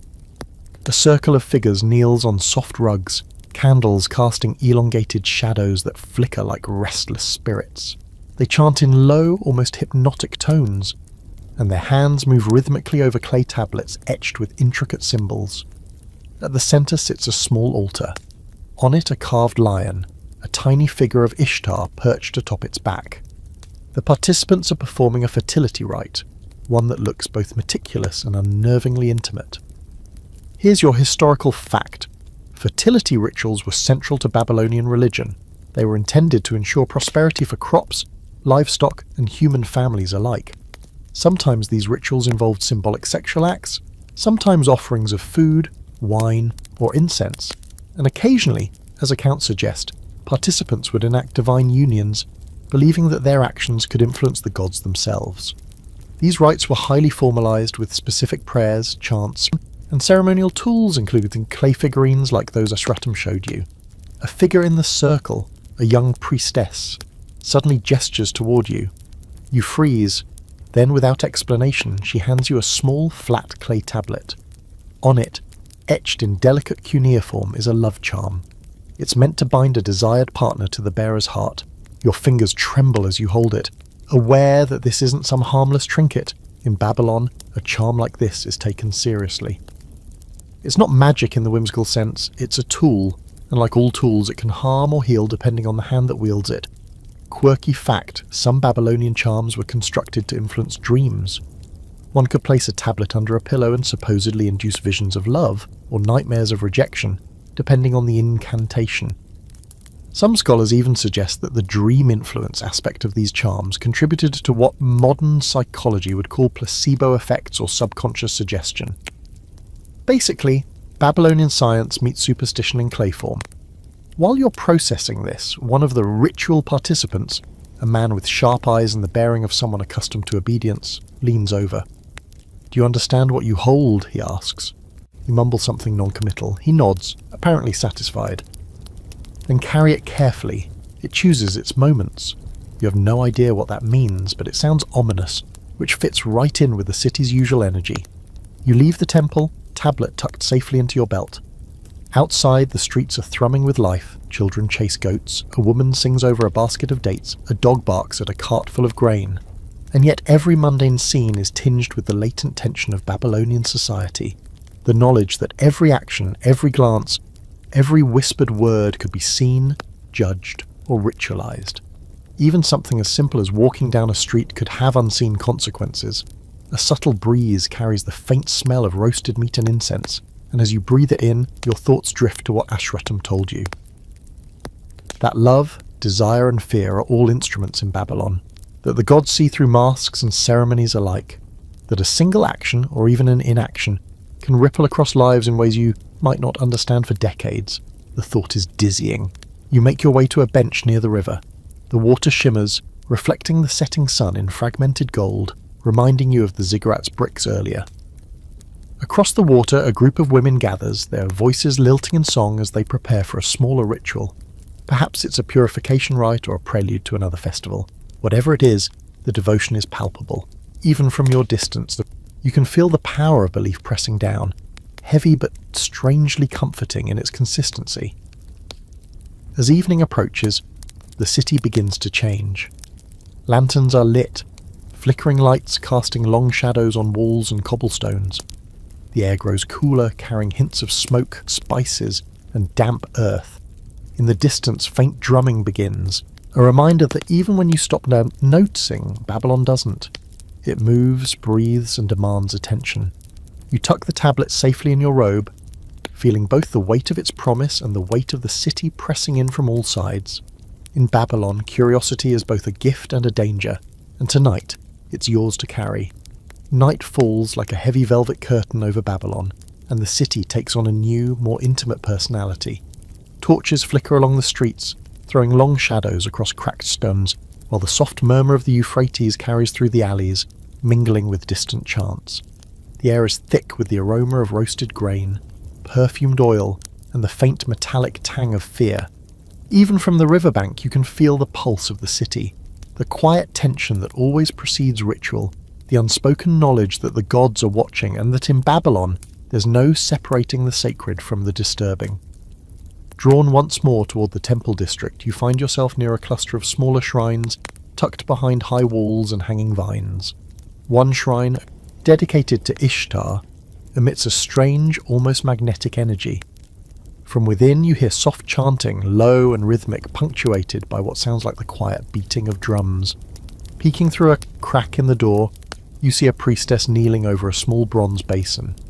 She is reading the liver of a freshly sacrificed sheep, her hands moving with practiced precision, tracing symbols on the animal's surface as if they were instructions from another world. Your stomach flips. This is Babylonian divinatory magic, and it is far more precise and unsettling than anything you've witnessed so far. Here's your historical fact. Hepatoscopy, or the practice of reading livers for omens, was an important part of Mesopotamian divination. Priests used sheep livers, often waxed or marked with small incisions, to predict everything from harvest success to military outcomes and personal fortune. Every mark, vein, and coloration was interpreted according to highly codified manuals that only trained diviners could read accurately. Quirky fact, some tablets reveal that the Babylonians had specialized clay models of livers for training apprentices. These were sometimes more accurate than the actual organs, allowing priests to practice reading omens without wasting a real animal. Imagine a sheep-shaped workbook designed for necromancy and personal anxiety. As you watch, the priestess mutters under her breath, tracing a small spiral near the gallbladder. A soft hum rises, vibrating through the floor. According to legend, spirals represented hidden danger or unexpected events. You're suddenly aware of how small and mortal you feel, standing at the periphery of a divine conversation you cannot fully understand. The quiet intensity of the room is almost hypnotic. The soft flicker of the oil lamp and the metallic gleam of the basin make every movement feel both sacred and ominous. A shadow moves behind you. You turn just in time to see a young acolyte slip silently through the doorway. His hands are empty, but his eyes are wide with a mixture of awe and fear. He whispers something in Sumerian, pointing toward the priestess. You catch one word, Lily 2. Apparently this divination session isn't just about ordinary luck. It's about unseen spirits, particularly nocturnal entities associated with sex, nightmares and misfortune. The Babylonians believed Lilitu prowled the night, targeting women and men alike, causing strange dreams or illness. Seeing her influence interpreted in the liver is both fascinating and horrifying. You crouch lower, trying not to disturb the ritual, but your curiosity gets the better of you. The priestess lifts her gaze briefly, eyes dark and luminous. She nods once, almost imperceptibly, acknowledging your presence. That gesture sends a shiver down your spine. For a city built on divine mandates, symbols and fear, even a small nod feels loaded with authority. You quickly avert your gaze, pretending to examine the door's carved motifs, spirals and stylized lions that seem to stare back with patient judgment. The divination ends suddenly. The priestess seals the liver in a clay jar, marking it with symbols to preserve its reading. The acolyte begins copying notes onto a fresh tablet with meticulous strokes. You watch the process, recognizing patterns you cannot fully understand. This ritual, half science, half religion, and entirely inscrutable, reminds you just how entwined belief, sexuality, and authority are in Babylon. Even omens about crops and battles are connected in subtle ways to fertility, desire, and control. Here's a scholarly debate. Some historians argue that liver divination was purely practical, a proto-scientific attempt to manage uncertainty. Others contend that it reinforced social hierarchies and moral expectations, including sexual norms and power dynamics within the temple and society at large. The two interpretations are not mutually exclusive. The liver may have been both an oracle and a mechanism for maintaining order. By the time you leave the shrine, the city has quieted slightly, though the underlying hum of ritual persists. You walk toward the river, carrying a faint scent of incense in your hair and the echo of the acolyte's whisper in your mind. You wonder how many other hidden practices, the strange, the erotic, the terrifying, exist just beyond the reach of your perception, waiting to be seen by someone else foolish enough to wander too close. In Babylon, the night is alive, the city is alive, and even shadows seem to participate in worship, bending toward Ishtar's invisible gaze. You sit on the riverbank, watching the moon's reflection ripple across the water. Somewhere in the city, drums begin again. A faint chant rises, as if carried by the wind. You clutch your robe, feeling the weight of everything you've seen, the rituals, the charms, the sacrifices, the obsidian amulet from Ashratum, and realize that in Babylon, curiosity is both a gift and a danger, a key and a chain. You shiver, not from cold, but from the persistent hum of the city's living, breathing enigma. The next morning, the city feels even heavier, as though the shadows from the night before have lingered, crawling along walls and through alleys like living things. The streets are narrower than you remember, or perhaps it's just your mind playing tricks. Smoke rises from countless hearths, mingling with the lingering scent of incense and the faint tang of unwashed bodies, creating a perfume only Babylon could claim as normal. You walk past carts piled high with clay pots, goats, and mysterious bundles that might contain grain, or something much more sinister. The city is awake, humming with life, and yet it feels watchful, as if it knows you're still too curious for your own safety. Drawn by the faint sound of flutes and chanting, you veer into a smaller courtyard tucked between two temple complexes. The area is quiet except for the soft shuffle of feet and the whisper of prayers. You catch sight of a priest in a white robe leading a young couple toward a marble platform covered in silk. Their hands are entwined, and yet there's a ritualistic tension in the way they walk, a gravity to their every step. They are about to participate in a sacred union rite, one performed not for lust, but for the blessing of the gods and the continuity of Babylonian society. The ceremony is highly codified, with prayers, gestures and offerings precisely timed, leaving no room for improvisation. Every action has meaning. Every touch is charged with divine significance. Here's your historical fact. Babylonian sacred unions were often performed in temple precincts, particularly those devoted to Ishtar. They were intended to honour the goddess and invoke fertility, prosperity and cosmic harmony. While some unions were symbolic, performed by priests or ritual representatives, others were enacted by citizens in carefully prescribed rituals that reinforced social and religious hierarchies. These ceremonies were considered essential for maintaining both spiritual and civic order. A quirky aspect, some rituals involved symbolic clothing exchanges or the placement of garlands and jewellery on the participants, which could later be interpreted as magical endorsements of love, fidelity or fertility. The more elaborate the exchange, the greater the spiritual potency assigned to the ritual. It's equal parts theatre, devotion and social messaging, like a Broadway play written by the gods themselves. As you observe, a priestess hands the couple a small clay tablet inscribed with cuneiform symbols. The tablet represents their commitment, but it also functions as a kind of spiritual insurance. Should either party stray, the tablet is a witness, a sacred record that the gods may invoke as proof. It's unsettling how concrete this makes divine oversight feel. In Babylon, even love carries accountability. And even intimacy has witnesses carved in clay. A man standing nearby catches your gaze. He's wearing a bronze amulet depicting a lion and a crescent moon. His eyes are sharp, calculating, and briefly, they seem to measure your own intentions. Babylon has a way of assessing outsiders, gauging whether you're merely wandering or whether you are, unknowingly, participating in the city's intricate web of observation. You avert your gaze, suddenly aware of how exposed you are. Here's a fringe theory. Some scholars believe that temple unions, especially those tied to Ishtar, were as much about political networking and reinforcing social bonds as they were about spiritual devotion. By participating or even by witnessing these rituals, citizens demonstrated obedience and alignment with the city's divine order, subtly reinforcing class structures and familial obligations. It's devotion, diplomacy and control, all wrapped in perfumed silk and ritual gestures. The couple kneels at the platform, and the priest begins chanting, invoking blessings from Ishtar and Marduk alike. You notice that the music, the scent of oils, the flicker of lamp flames, all of it is designed to heighten awareness, to make every participant feel the weight of the divine presence. The couple's hands tighten around one another, their breathing synchronized with the rhythm of the chant. In a way that is both beautiful and terrifying, their vulnerability is on display for gods, priests, and the few silent observers like yourself. Suddenly, a young acolyte steps forward, offering a small cup of wine to the participants. The ritual is nearing its peak. The subtle interplay of consent, obedience, and symbolic gestures reaches a point where you realize that in Babylon, ritualized sexuality is never just about desire. It is about power, connection, and cosmic validation. The act itself is less intimate than its meaning. It is a carefully orchestrated performance designed to maintain balance between the human and divine, the mundane and the sacred. You step back, letting your eyes linger on the tableau just a moment longer, absorbing the subtle tension, the scent of incense, the tiny flicker of oil lamps.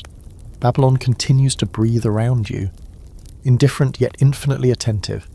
You feel small, a single observer in a city that has codified lust, power, and devotion into daily life. And for the first time you understand that surviving here isn't just about physical endurance. It's about navigating a reality where belief, ritual, and fear are as tangible as stone and river. As the afternoon sun climbs higher, the heat presses down on Babylon like a living weight. The streets are narrower here. The walls of mud brick houses closing in with the familiarity of a cathedral that's seen too many centuries. Children dart between carts and goats, shouting in a mixture of Sumerian and Akkadian, while merchants call out, waving figs, bread, and strangely shaped clay idols. You move along cautiously, aware that every glance could be a message, every gesture a test. Babylon doesn't just watch you, it measures you, and you feel measured. Ahead, you notice a small procession forming near one of the temple gates, a crowd of people clustered around a slightly elevated platform. A priest, tall and imposing in a robe of deep crimson, is speaking in a low, sonorous voice. The words are lost to you, but the tone carries authority. You edge closer and see what the crowd is focused on. A man and a woman kneeling before a stone basin filled with water, hands clasped together. The priest raises a small object, possibly a carved figurine of Ishtar, and the couple bows further, murmuring a prayer. They are about to undergo a fertility blessing ritual, a ceremony designed to ensure children, prosperity, and the favour of the Kens. The spectacle is public, sacred, and intensely intimate. Here's your historical fact. Fertility rites were central to Babylonian society, both as a spiritual practice and as a social necessity. Priests and priestesses conducted ceremonies to invoke Ishtar's blessings, often involving symbolic gestures, offerings, and public displays of devotion. These rites were believed to ensure agricultural abundance, familial continuity, and the alignment of human activity with divine will. Every act, from the placement of hands to the utterance of prayers, carried codified meaning. A quirky detail: in some versions of these ceremonies, participants would exchange tokens, small pieces of jewellery, clay figurines, or inscribed tablets, symbolising the union of their spirits and the divine. These tokens could later be used to protect pregnancies, secure loyalty, or influence dreams. Essentially, they functioned as both ritual objects and magical insurance policies, a blend of spirituality, superstition, and social control. You watch the priest dip the figurine into the basin and trace a circle in the water, murmuring a chant that makes the surface ripple in concentric waves. The couple follows the motion with their hands, fingers intertwined, palms pressing into the cool water. You notice subtle expressions. The woman's eyes flicker with concentration. The man's jaw tightens as if bracing for invisible pressure. The ritual is both performative and deeply affecting. You're caught between admiration and unease, aware that their experience is more than symbolic. It is an enactment of the city's moral and cosmic order. Here's a scholarly debate. Some historians argue that Babylonian fertility rituals were strictly symbolic, serving as public displays of devotion and social cohesion. Others contend that many rituals involved physical enactments of sexual or intimate acts, sometimes in public, as a way to concretely embody the connection between human and divine. The historical evidence is fragmentary, with most surviving records offering only glimpses of what was truly performed versus what was meant to be symbolic. As the ritual progresses, the priest instructs the couple to drink a small portion of consecrated wine, murmuring incantations over the liquid. The act is both literal and metaphorical, symbolizing shared life, fertility, and the union of divine blessing with human participation. The couple drinks carefully, their eyes meeting briefly before returning to the ritual. You feel a tightness in your chest, a mixture of awe and discomfort, as the city's sacred and erotic dimensions converge seamlessly in the small plaza. Nearby, other participants stand with small tablets or charms, ready to replicate aspects of the ritual in their own households or with their families. Babylonian magic, ritual, and belief interweave, reinforcing social hierarchies and personal obligations. Every glance, every whispered prayer, every symbolic gesture is meticulously observed. Even as a mere spectator, you sense that your presence is noted, recorded, and perhaps interpreted, an acknowledgement that in Babylon no one truly moves unnoticed. You leave the platform reluctantly, stepping back into the heat and noise of the streets. The air smells of baked clay, roasted meat, and incense mingled with sweat. Children continue their games, merchants continue shouting, but you carry with you the image of the couple kneeling in water, their hands pressed together, caught in a sacred moment that is both terrifying and beautiful. It lingers in your mind, a reminder that Babylon's rituals are never just about spectacle. They are about survival, belief, and the delicate interplay between human desire and divine expectation. As twilight settles, the city of Babylon changes its mood yet again. The air cools slightly, carrying hints of roasted lamb, wet clay, and lingering incense from the temples. Lanterns are lit along the narrow streets, flickering in rhythm with the murmuring of distant prayers. The hum of the Euphrates seems louder at this hour, carrying the sounds of drums, chants, and the occasional clink of coins. You wander cautiously, drawn by the rhythm yet wary, knowing that anything beautiful in Babylon often hides something dark. The shadows here are thick, twisting around corners, blending the ordinary with the sacred in a way that leaves your senses unmoored. You find yourself at the edge of a garden enclosed by low mud brick walls. Inside, a small group of temple attendants prepares for a masked fertility ritual, an event that combines music, dance, and symbolism into a single orchestrated performance. Men and women wear animal masks, lions, bulls, and owls, symbols of gods, spirits, and perhaps mischief. Their robes shimmer under torchlight, and the soft sounds of flutes interweave with the low hum of chants. The masks are not for anonymity alone. They transform the wearer into a vessel of divine energy, blurring the line between human and God. You watch from a distance, enthralled and uneasy, understanding that participation is both an honour and a surrender. Here's your historical fact. Babylonian masked rituals were performed to honour gods such as Ishtar and Marduk, often during seasonal festivals like Akitu or harvest celebrations. Participants wore masks and costumes to embody divine or supernatural beings, using dance, music, and symbolic gestures to influence fertility, weather, and social harmony. These performances were both public and sacred, meant to connect humans with divine forces through embodiment and ritualized storytelling. A quirky detail: some masks included exaggerated features, huge eyes or horns, intended to channel spiritual energy more effectively. In some cases, dancers wore masks shaped like owls to invoke Lilito, a demon associated with sexual mischief and nocturnal disturbances. Wearing these masks was believed to temporarily shift the wearer's identity, making them a medium for supernatural influence. You notice a young priest leading the dancers, tapping a small drum with precise measured beats. His eyes are intense, and his movements deliberate, ensuring the dance aligns perfectly with the chants and musical rhythm. Every footstep seems weighted with meaning, as if each shuffle on the earth could either summon blessing or catastrophe. You realize that the ritual isn't about spectacle for its own sake. It is a careful orchestration, a weaving of sound, motion, and symbolism to ensure that the community remains aligned with cosmic order. Here's a fringe theory. Some scholars suggest that these masked fertility rites may have doubled as sexualized performance art, where the combination of ritual, music, and implied eroticism created a communal release of tension. Others argue the erotic elements were symbolic rather than literal, functioning as a controlled expression of human desire under the guidance of divine oversight.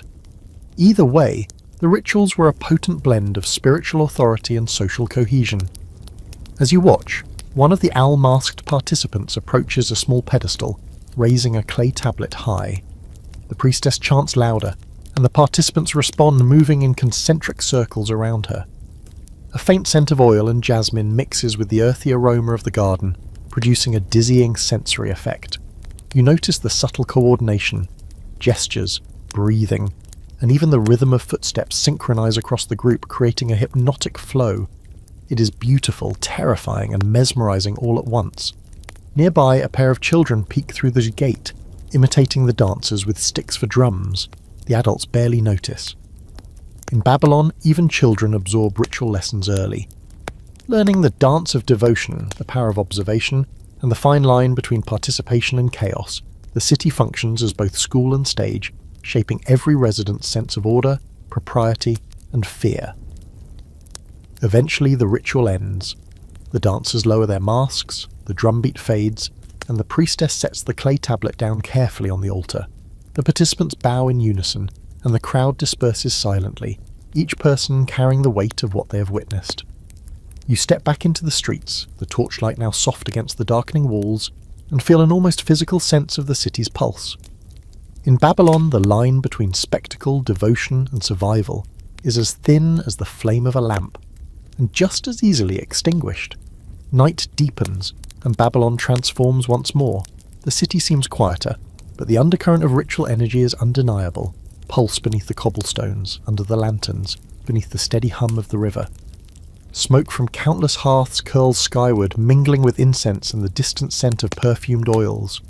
You walk cautiously through the alleys, aware that even in darkness, the city observes, measures, and evaluates. Every glance from a passerby, every whisper, every flicker of torchlight could carry layers of meaning you may never decipher. Curiosity has marked you, and Babylon never forgets. You follow a faint melody, soft and deliberate, drifting from a secluded courtyard tucked behind a high mud brick wall. Inside, a small assembly of priests and priestesses moves rhythmically, their gestures precise and carefully orchestrated. The ritual is intimate yet public, an erotic divination rite designed to reveal desires, fortunes, and social alignments through symbolic enactments. Music, movement, and scent combine into a hypnotic flow, each element heightening the participants' awareness and connection to divine forces. The priest leading the ceremony wears a bull mask, its bronze horns catching torchlight. Every motion he makes feels imbued with cosmic significance. Here's your historical fact. Erotic divination was a documented practice in Babylon, especially within Ishtar's cult. Priests and priestesses sometimes used symbolic sexual acts, oil anointing, or ritualized touch to interpret divine will. These rites were believed to reveal personal fortune, fertility, and social compatibility. While reinforcing the connection between human and divine, the practice was codified and often recorded on clay tablets, reflecting a complex interplay of religion, sexuality, and societal control. A quirky detail, some divination rituals involved the careful observation of bodily responses, blushing, pulse, or subtle gestures as indications of divine favor or disapproval. In certain ceremonies, participants were asked to engage in symbolic acts with figurines or partners to uncover hidden desires or threats. Modern historians speculate that these observations functioned as both psychological assessment and spiritual insight, a hybrid of intuition and divinely sanctioned surveillance. You notice a priestess offering small clay tablets to each participant. The inscriptions are unclear to you, but the recipients handle them reverently, holding them close as though they contain vital secrets. One young man kneels and whispers over his tablet, eyes closed, lips moving in a soft, urgent chant. Another participant, a woman masked as a lion, steps forward and traces symbols in a shallow basin of water, her gestures mirrored by others in the circle. The repetition, precision, and coordination transform the ritual into an orchestrated experience that feels both sacred and unsettlingly intimate. You realize that in Babylon, even erotic expression is a tool of social and spiritual order. Here's a scholarly debate. Some researchers argue that erotic divination was primarily symbolic, a controlled channeling of desire for religious insight. Others contend that physical enactment and sensual engagement were genuine components, intentionally blurring lines between spiritual, social, and sexual experience.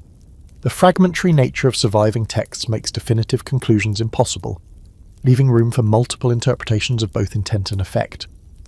As the ceremony reaches its peak, incense smoke thickens, and the participants' movements become more fluid, almost trance-like. The priest in the bull mask steps toward a central altar, raising his hands in invocation. The priestesses respond, their voices rising in soft harmony.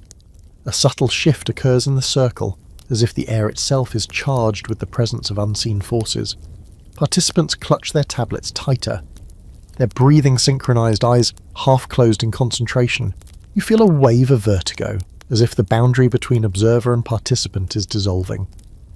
A small boy, presumably an apprentice, enters the courtyard quietly, carrying a bowl of perfumed oil. He offers it to the priest, who anoints himself and gestures for the circle to continue. The symbolic motion feels almost erotic yet entirely ritualized, a controlled display of power, devotion, and submission. Watching you understand that Babylonian ceremonies like this were designed to reinforce social hierarchies, maintain cosmic order, and guide personal behavior, all while immersing participants in sensory experiences that leave lasting impressions on body and mind. Finally, the ritual concludes.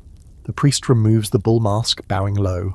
While the priestesses step back, their gestures easing into calm, participants place their tablets back on the altar and lower their heads in silent reverence.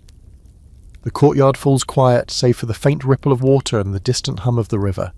You step back into the alley, heart pounding, senses overstimulated, carrying a growing awareness of the subtle, pervasive ways Babylon entwines desire, control, and devotion. By the time you leave the courtyard, Babylon feels like a living, breathing organism pulsating with its own agenda. The streets, now dim under lantern light, hum with soft murmurs, footsteps, and the occasional clatter of a cart's wheels. Somewhere a flute squeals, a high, plaintive note, and a woman laughs in response, as if the sound itself is a form of ritual. The city wraps around you, pressing close, with a mixture of warmth, tension, and quiet menace. You realise you've been moving through the same streets all day, yet nothing looks familiar, and every corner feels like it hides a secret. In Babylon, even space itself conspires to disorient you. Drawn forward, you approach a temple tucked into a narrow alley, its doors slightly ajar. From within comes the faint sound of chanting, low and hypnotic, punctuated by soft percussion. You step closer and see a circle of figures, kneeling and swaying in time with the music. At the centre, a priestess in a gold-trimmed robe holds a small bowl of water, performing a nighttime fertility ritual intended to invite divine blessing on couples throughout the city. Candles flicker, casting shadows that seem to twist independently, creating shapes that look like eyes or serpents on the walls. The air is thick with jasmine, oil, and something sharper you can't identify, a tang that makes your chest tighten. Here's your historical fact. Babylonian night rituals often involved invoking the protection or favour of Ishtar, particularly in relation to fertility, marriage, or erotic energy. Priests and priestesses performed ceremonies with oils, water, incense, and clay figurines, using prescribed gestures and incantations. These rituals were believed to channel divine power into everyday life, influencing luck, desire, and social stability. Participation was sometimes limited to temple initiates, but many ceremonies involved observational, indirect participation from citizens. Quirky fact, some night rituals included the use of animal masks or carved figurines to represent spirits like Lilitu or erotic forces. The masks served not only symbolic purposes, but also helped participants dissociate from mundane identity, embodying divine or supernatural energy for the duration of the ceremony. In some cases, the masks were worn by children or young apprentices under close supervision, introducing them early to the interplay of ritual, observation, and power. As you crouch behind a curtain, observing quietly, a young man and woman enter the circle. The priestess blesses them with water, murmuring softly. They kneel, hands together, and their breathing synchronizes with the rhythm of the chants. The ceremony is strangely intimate but strictly codified. Every gesture, glance, and breath carries layered meaning. You are both captivated and unsettled. This is not voyeurism exactly. It is witnessing a performance of devotion, desire, and divine alignment, all wrapped into one tightly controlled ritual. Here's a scholarly debate.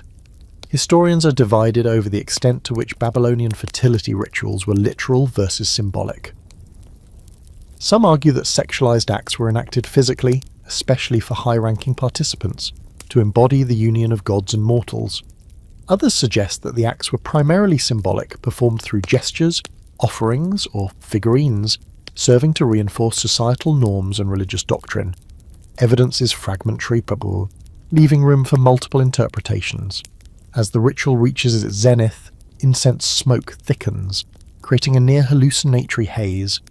The priestess dips her fingers into the water, tracing intricate patterns over the hands and foreheads of the kneeling couple. Soft whispers circulate through the circle, words that are both prayer and command, spiritual guidance and subtle manipulation. You watch the young man and woman respond, their expressions a mixture of reverence, tension, and surrender. Even as an observer, you feel the weight of participation pressing against your senses, an almost physical reminder that in Babylon, ritual, sexuality, and power are inseparable. The ceremony concludes with a gentle chime from a bronze bell. Participants bow, return their figurines to the altar, and step away with careful grace. You exhale slowly, stepping back into the alley, heart pounding, mind racing. The night outside feels different now, quieter, yet no less intense. Every shadow, every flicker of lantern light seems charged with meaning. Babylon is still alive, watching and shaping those who dare to witness. You tuck yourself into the darkened street, aware that the city's lessons are cumulative. Curiosity carries weight, observation carries risk, and in Babylon everything, desire, fear, devotion, is a form of currency. You wander farther into the heart of the city as the night deepens, each step echoing against the mud brick walls. Lanterns flicker along the narrow streets, casting long shadows that stretch and twist like living things. The scent of roasted meat and sweet oil mingles with the faint tang of the river, and you can hear distant drums vibrating through the ground. Even in the quietest alleys, the city pulses with life, ritual, and unseen tension. Babylon feels alive in a way that is almost predatory, aware of your presence, your curiosity, your fear. Every movement carries consequences, every gaze is measured, every whisper might ripple outward in unforeseen ways. Your attention is drawn to a small courtyard where a group has gathered near a low altar. A priest in dark robes moves gracefully among the participants, holding a small bronze vessel that glints in the torchlight. The crowd kneels reverently, eyes lowered, as he begins to chant in a deep, rhythmic tone. You realize you have stumbled upon a love spell ritual, designed to bind partners, provoke desire, or influence dreams. The participants carry small clay tablets, amulets, or symbolic figurines, which they present at intervals to the priest.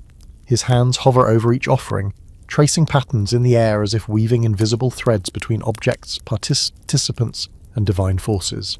Here's your historical fact. Babylonian love magic was a well-documented practice performed by both temple priests and lay practitioners.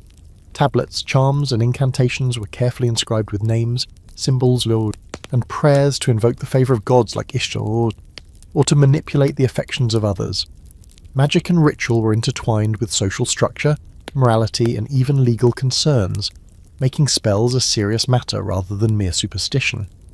A quirky detail.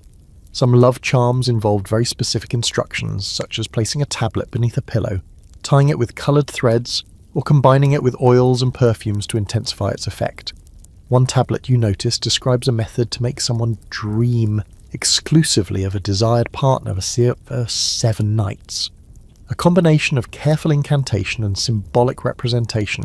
You shiver slightly at the thought of these miniature instructions for obsession being taken seriously for centuries. As you observe, a young couple steps forward, offering a pair of clay figurines representing themselves. The priest examines them carefully, murmuring prayers, then dips his fingers into a small basin of water, anointing the figurines with oil. The participants mirror his movements, pressing their own hands against the clay. The ritual is surprisingly intimate without being explicit, a physical enactment of desire, consent, and divine mediation. You notice subtle gestures, a shared glance, a slight breath held at the right moment, the precision of synchronized movement. Every detail matters. Here's a scholarly debate. Some researchers argue that Babylonian love magic relied heavily on psychological suggestion, symbol, and ritualized observation rather than physical acts. Others contend that these rituals could involve eroticized behavior or physical contact between participants to achieve symbolic embodiment of desire.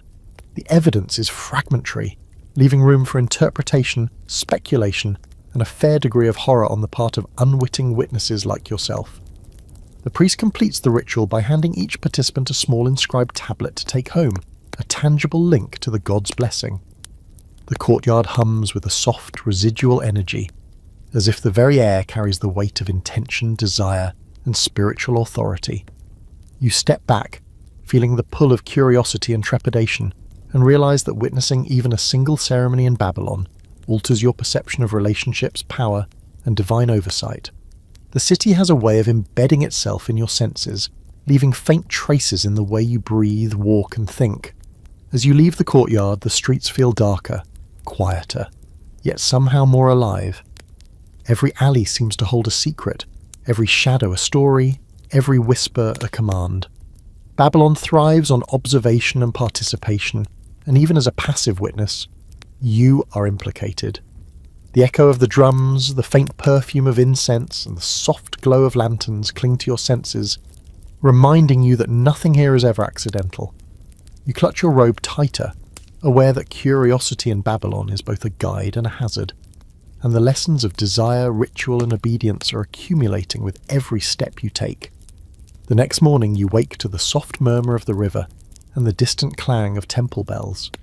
The city is already stirring, merchants calling out their wares, children chasing each other along dusty streets, and the faint scent of roasted grains drifting through the air. You rub your eyes, feeling the weight of yesterday's encounters pressing down on you. Babylon doesn't forgive or forget, but the city hums as if nothing has happened, and you realize that survival here is as much about mental endurance as it is about physical agility. Drawn once again toward the temple district, you notice a procession forming along the main avenue.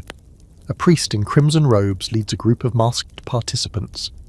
Their heads adorned with stylized horns and feathers. The masks hide their identities but amplify the sense of ritual authority. You step closer, trying to remain inconspicuous, and discover that the procession is preparing for a public erotic ritual designed to honor Ishtar and invoke fertility and protection over the city. Even from a distance, you can sense the intensity of focus, the careful choreography, the precision of gestures, the measured cadence of their steps. Here's your historical fact. Public rituals in Babylon often combined erotic symbolism with civic and religious objectives. During festivals such as Akitu or Ishtar's seasonal celebrations, participants enacted rituals that sometimes involved intimate gestures or symbolic unions to reinforce social hierarchies, divine favour, and communal prosperity. These ceremonies were formalized and codified, with every movement, object, and utterance carrying significant meaning. A quirky detail: some participants carried small clay dolls representing themselves or deities, which were manipulated during the ritual to symbolize the transfer of energy, blessings, or desires. In certain cases, observers believed that the dolls could influence dreams or fortunes when kept in the household after the ceremony. Essentially, Babylonian society blended tactile symbolism, eroticism, and spiritual authority into tangible objects that bridged human and divine interaction. You watch a masked woman approach the priest, holding a shallow bronze bowl filled with oil. She anoints the hands and foreheads of several participants, each motion deliberate and synchronized with the chanting. The movements are subtle but charged, a combination of devotion and controlled sensuality. The participants' breathing matches the rhythm of the drums, their eyes sometimes closed in focus, sometimes open to witness one another. Even as an outsider, you feel a pull, a mixture of awe, discomfort, and fascination that is almost impossible to disentangle. Here's a scholarly debate. Some historians argue that erotic public rituals were primarily symbolic, emphasizing community cohesion, divine favor, and social order rather than sexual gratification. Others contend that the rituals incorporated actual intimate acts between participants or symbolic enactments that allowed for controlled expressions of desire, blending devotion, societal structure, and erotic energy into a unified practice. Surviving texts offer only fragmentary evidence, leaving room for interpretation and conjecture. The ritual reaches its apex as the priest raises a clay figurine above his head, chanting words that resonate through the courtyard. Participants bow low, hands still intertwined with their dolls, their bodies and minds aligned with the rhythm of the ceremony. The air is thick with incense and the charged energy of focused attention. You notice that every observer, even those on the edges, absorbs some of this energy, a subtle but unmistakable influence on thought, posture, and mood. Babylon teaches that no witness is truly neutral. As the ceremony concludes, the participants replace their figurines on the altar and lower their heads in silent reverence. The courtyard slowly empties, leaving behind only the faint shimmer of oil, the scent of incense, and this residual echo of the chants. You step back into the streets, heart racing, senses saturated, acutely aware that the city never stops observing, never stops orchestrating, and never lets its lessons go unlearned. Babylon has a rhythm, and it now courses through you, leaving an indelible mark on thought, memory, and perhaps something deeper that you cannot name.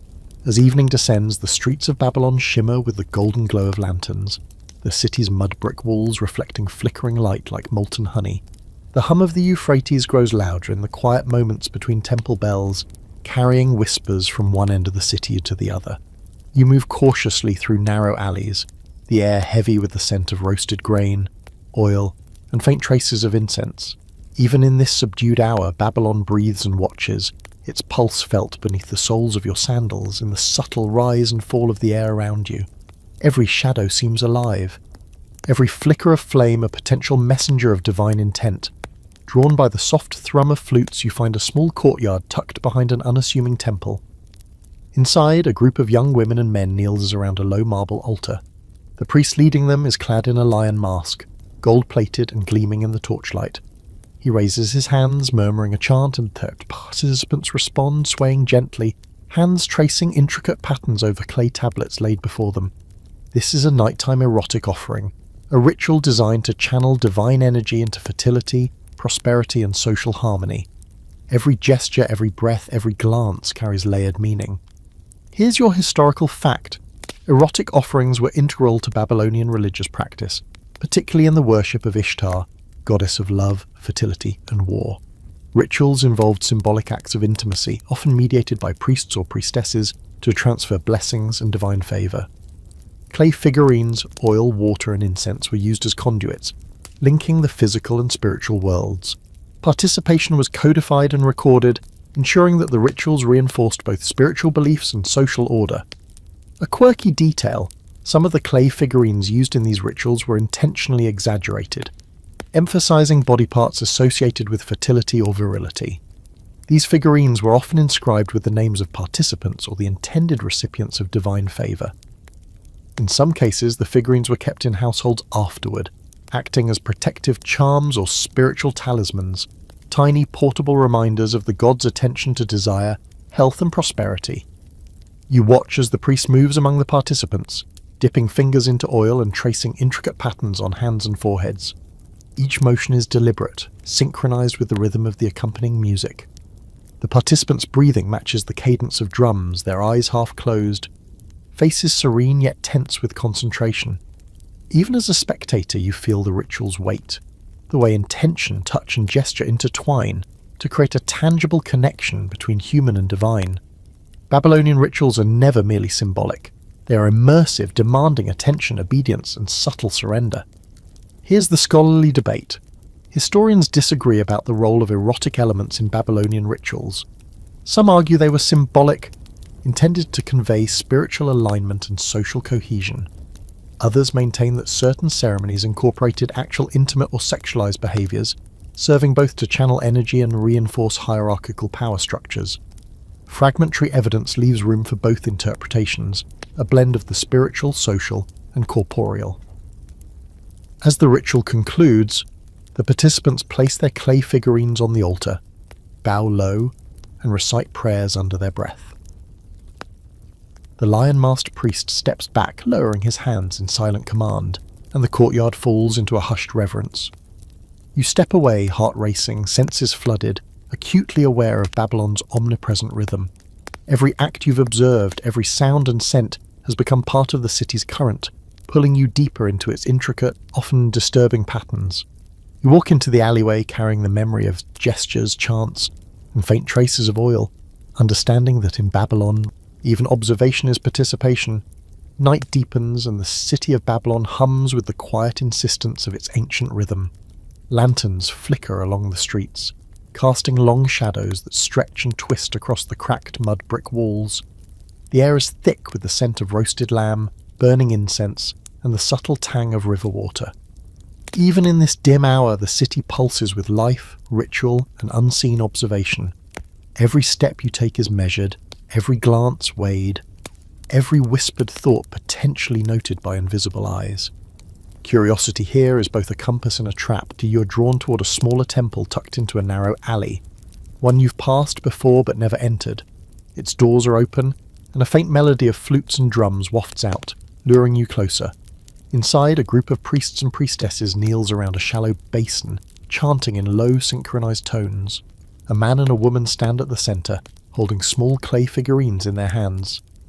This is a ritual of erotic healing and fertility, intended to cleanse, bless, and restore alignment between human desire and divine order. The participants move with precision, tracing patterns in the water and performing gestures that feel at once intimate and sacred. Even as an observer, the energy presses against you. Here's your historical fact.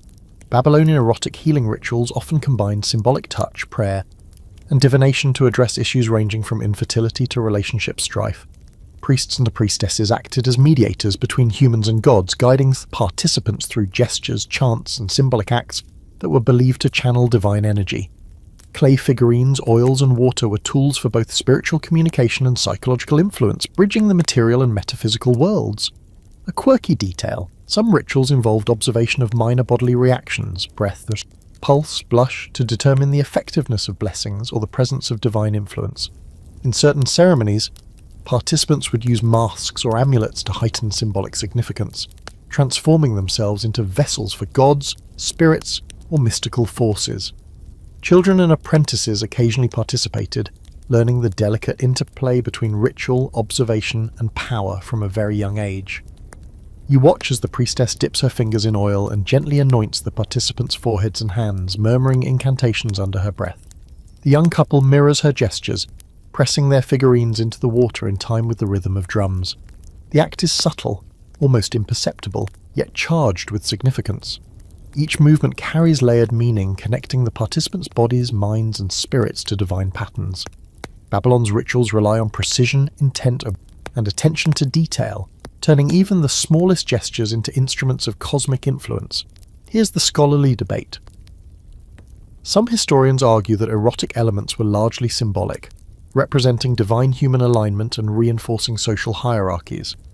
Others contend that actual physical engagement or sexualized symbolism played a role, particularly in temple rites associated with Ishtar. Surviving texts are fragmentary, leaving room for interpretation and suggesting that ritual, spirituality and eroticism were deeply intertwined in Babylonian life. The ritual reaches its peak as the priest raises a clay tablet above the basin, inscribed with sacred symbols and the names of participants.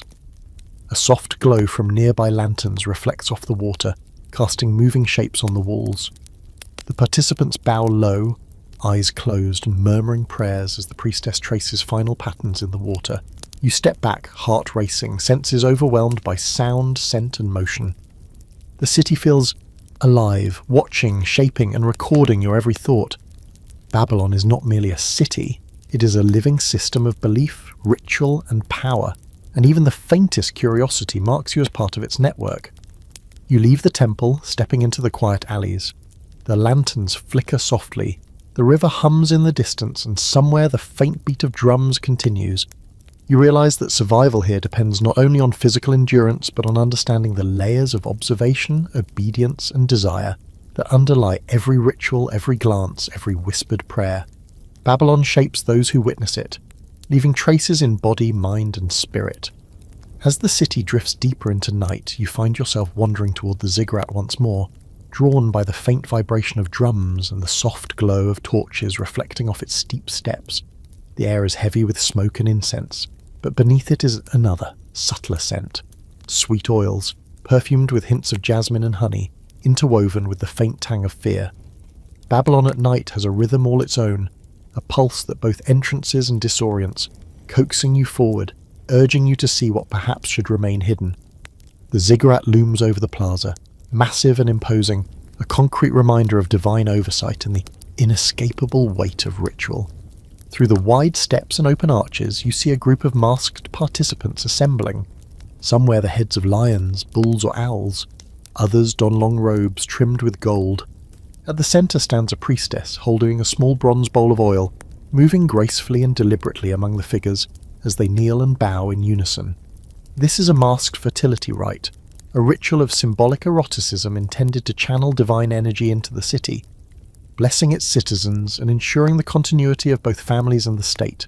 The precision of movement, the interplay of masks, and the deliberate timing of gestures create an almost hypnotic spectacle that draws your attention entirely. Here's your historical fact. Masked fertility rites were common in Babylonian religious practice, especially during seasonal festivals or citywide celebrations. Participants wore animal or deity masks to embody divine or supernatural forces, while the priest or priestess orchestrated the ceremony using oil, water, incantations, and clay figurines. These rituals were codified, with each movement and gesture carrying symbolic meaning, intended to promote fertility, prosperity, and social cohesion. A quirky detail, some masks were designed with exaggerated features to amplify spiritual potency. Owl masks, for example, represented Lilitu and were used to invoke dreams, fertility, or protection against nocturnal spirits. Lions symbolized strength and dominance, while bulls were associated with virility and endurance. Wearing these masks allowed participants to temporarily embody these divine qualities, blending theatre, spirituality, and societal expectation into a single performance. You watch as the priestess dips her fingers into the oil, tracing intricate patterns across participants' foreheads and hands. The masked dancers mirror her movements, their bodies swaying in a controlled rhythm that aligns perfectly with the accompanying flutes and drums. Each gesture is layered with significance, devotional, symbolic, and erotic, all simultaneously. Even standing on the periphery, you feel the pressure of intention, the almost tactile sense of the ritual's potency, as if the very air vibrates with unseen energy. Here's a scholarly debate. Historians differ on the role of eroticized symbolism in these rites. Some argue it was largely metaphorical, emphasizing divine human connection and reinforcing social structures. Others assert that participants may have engaged in subtle eroticized behaviors or physical enactments to embody fertility and cosmic balance. Fragmentary textual and archaeological evidence leaves space for multiple interpretations, blending observation, ritual, and spiritual immersion. The ceremony reaches its apex when the priestess raises a clay figurine high above the altar, chanting words that resonate through the plaza. Participants bow low, their hands clutching their own figurines or amulets, eyes half closed, fully immersed. The flicker of torches casts moving shapes on the walls, animating shadows into creatures of both reverence and subtle menace. You step back, aware of the intensity of the moment, sensing that even as a mere observer, you are marked by the city's ritualized attention. Babylon does not let its witnesses leave unchanged. Finally, the masked participants lower their heads, and the priestess gently places the clay figurines back on the altar. The plaza falls silent, save for the distant murmur of the river and the soft rustle of leaves in the evening breeze. You exhale, heart racing, body tense, and step back into the streets. The city seems to breathe around you, alive with unseen power, ancient devotion, and the persistent intertwining of desire, ritual, and authority. Babylon has left its mark again.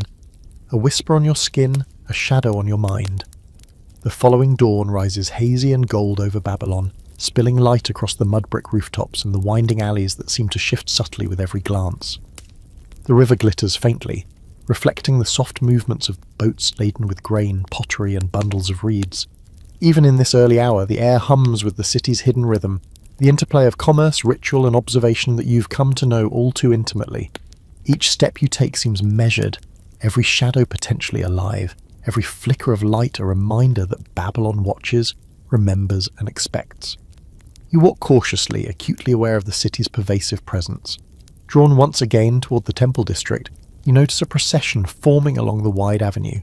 Participants wear robes of crimson, gold, and deep blue, masks glinting in the early sunlight. A priestess leads them, carrying a small bronze bowl of oil, while attendants trace intricate patterns in the dust and chant low, hypnotic prayers. This is a morning purification ritual designed to cleanse the body, mind, and spirit before the day's festivals or ceremonies. Even standing at the edge, you can feel the ritual's potency, the controlled movements, the rhythmic cadence, the blending of symbolic gestures with subtle erotic undertones, all orchestrated to align the city's inhabitants with divine order. Here's your historical fact. Purification rituals were central to Babylonian religious practice, intended to cleanse both physical and spiritual impurities. Temple priests and priestesses conducted these ceremonies using oil, water, incense, and symbolic objects like clay figurines. Such rituals reinforced the connection between mortals and gods, ensuring the community's prosperity, social harmony, and adherence to spiritual law. These practices often accompanied fertility rites, divination, and seasonal festivals. A quirky detail, some purification ceremonies involved temporary role reversals, where participants would wear masks representing animals or supernatural entities. These acts were believed to channel divine energy, subvert ordinary hierarchies, and create temporary liminal spaces in which both participants and observers could experience altered states of consciousness. Observing or participating in these liminal moments could leave a subtle, lasting imprint on the body and mind. You watch as a young couple steps forward, presenting small clay figurines to the priestess. She dips her fingers in the oil and traces patterns across their foreheads and hands, murmuring incantations that ripple through the courtyard. The participants mirror her movements, pressing their figurines into the shallow basin of water, their breaths synchronized with the rhythm of the chant. The ritual is meticulous, intimate, and immersive.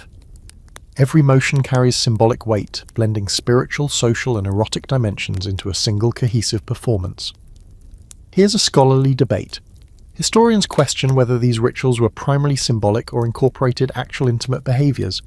Some argue that gestures, touch, and figurine manipulation were enough to satisfy ritual requirements, emphasizing spiritual and social alignment. Others suggest that certain practices may have included subtle physical enactments.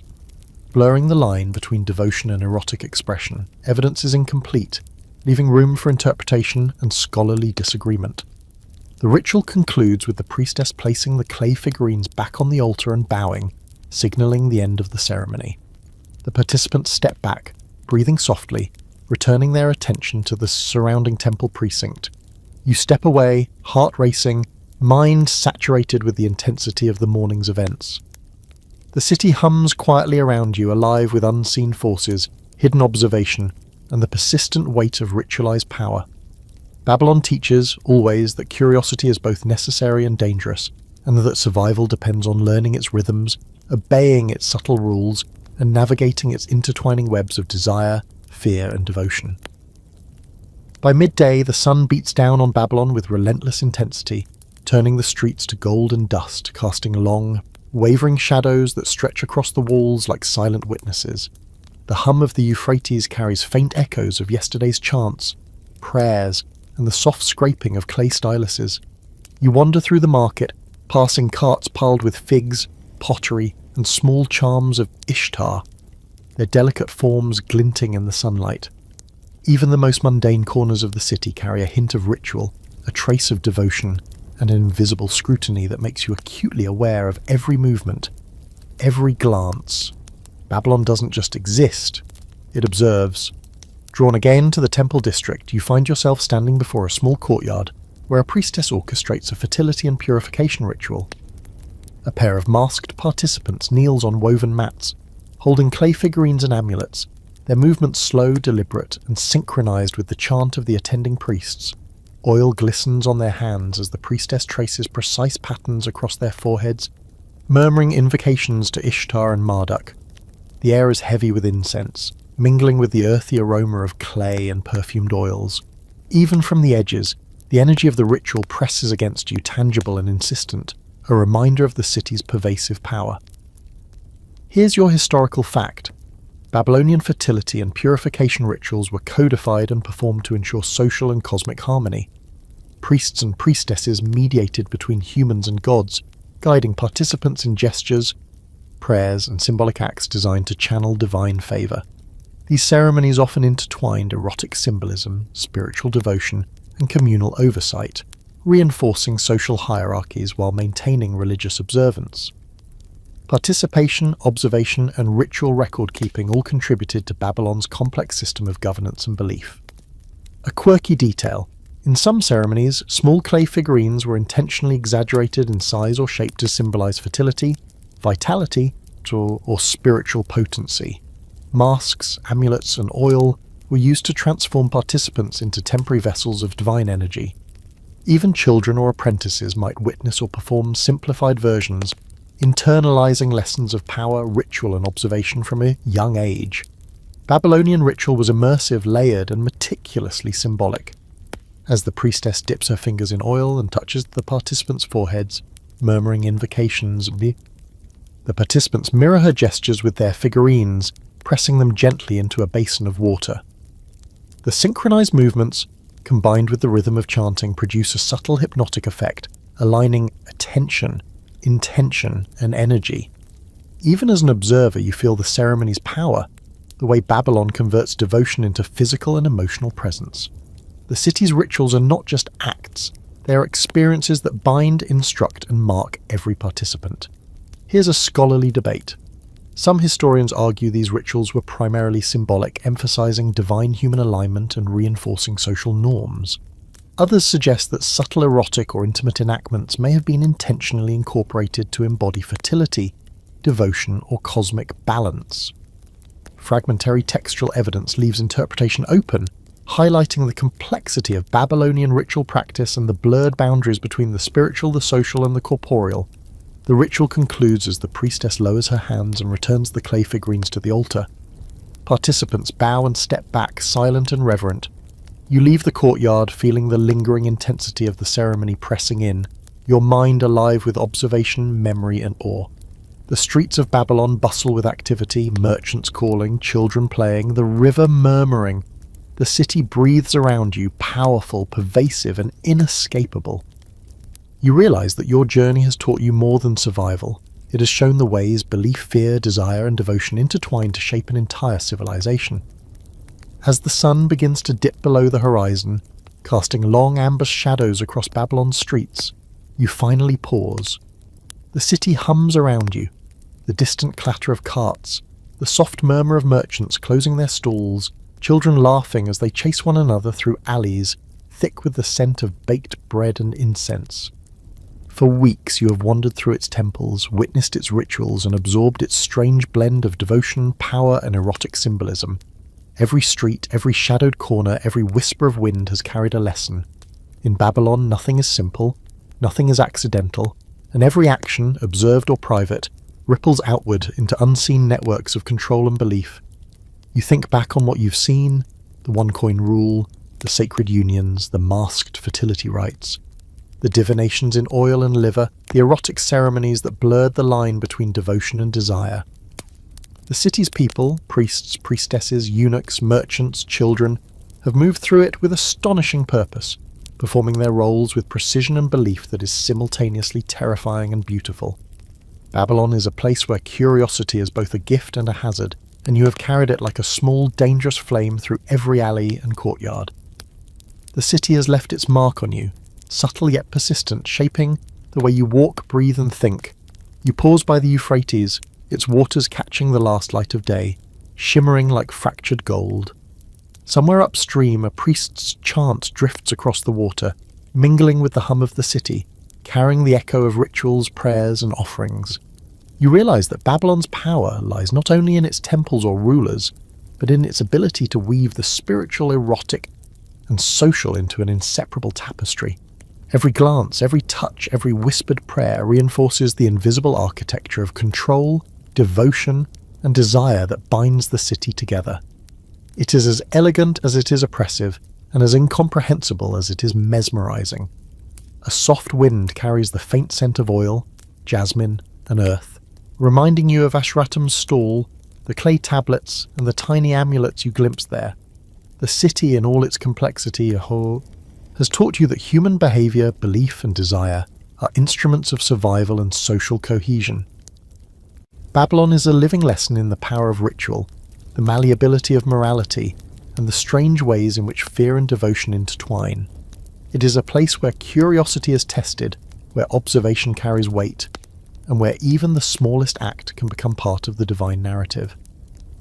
As night fully descends, you let yourself sit by the riverbank, watching lanterns flicker across the water, the ziggurat looming in silhouette against the dark sky. For the first time you feel a faint sense of closure, knowing you have witnessed both the grandeur and the horror of Babylonian life. You have seen devotion that inspires, fear that binds, desire that controls, and rituals that blur every boundary between sacred and profane. And in the quiet of the evening, with the city's pulse vibrating beneath you, you understand that survival here is not merely physical, it is about observation, understanding, and acceptance of a world whose rules are strange, intricate, and relentless. Finally you rise, dust off your tunic, and let the gentle hum of the river and the city carry you forward. Babylon has imparted its lessons, leaving traces in your mind and body, impressions that will linger far longer than any street or temple you walked through. You carry with you the rhythm of its rituals, the weight of its beliefs, and the memory of its people, alive, complex, and unflinching. And as you walk into the night, the lanterns reflecting like fire in the water, you realize that Babylon has not just been a place you visited, it has become a part of you, its pulse now entwined with your own.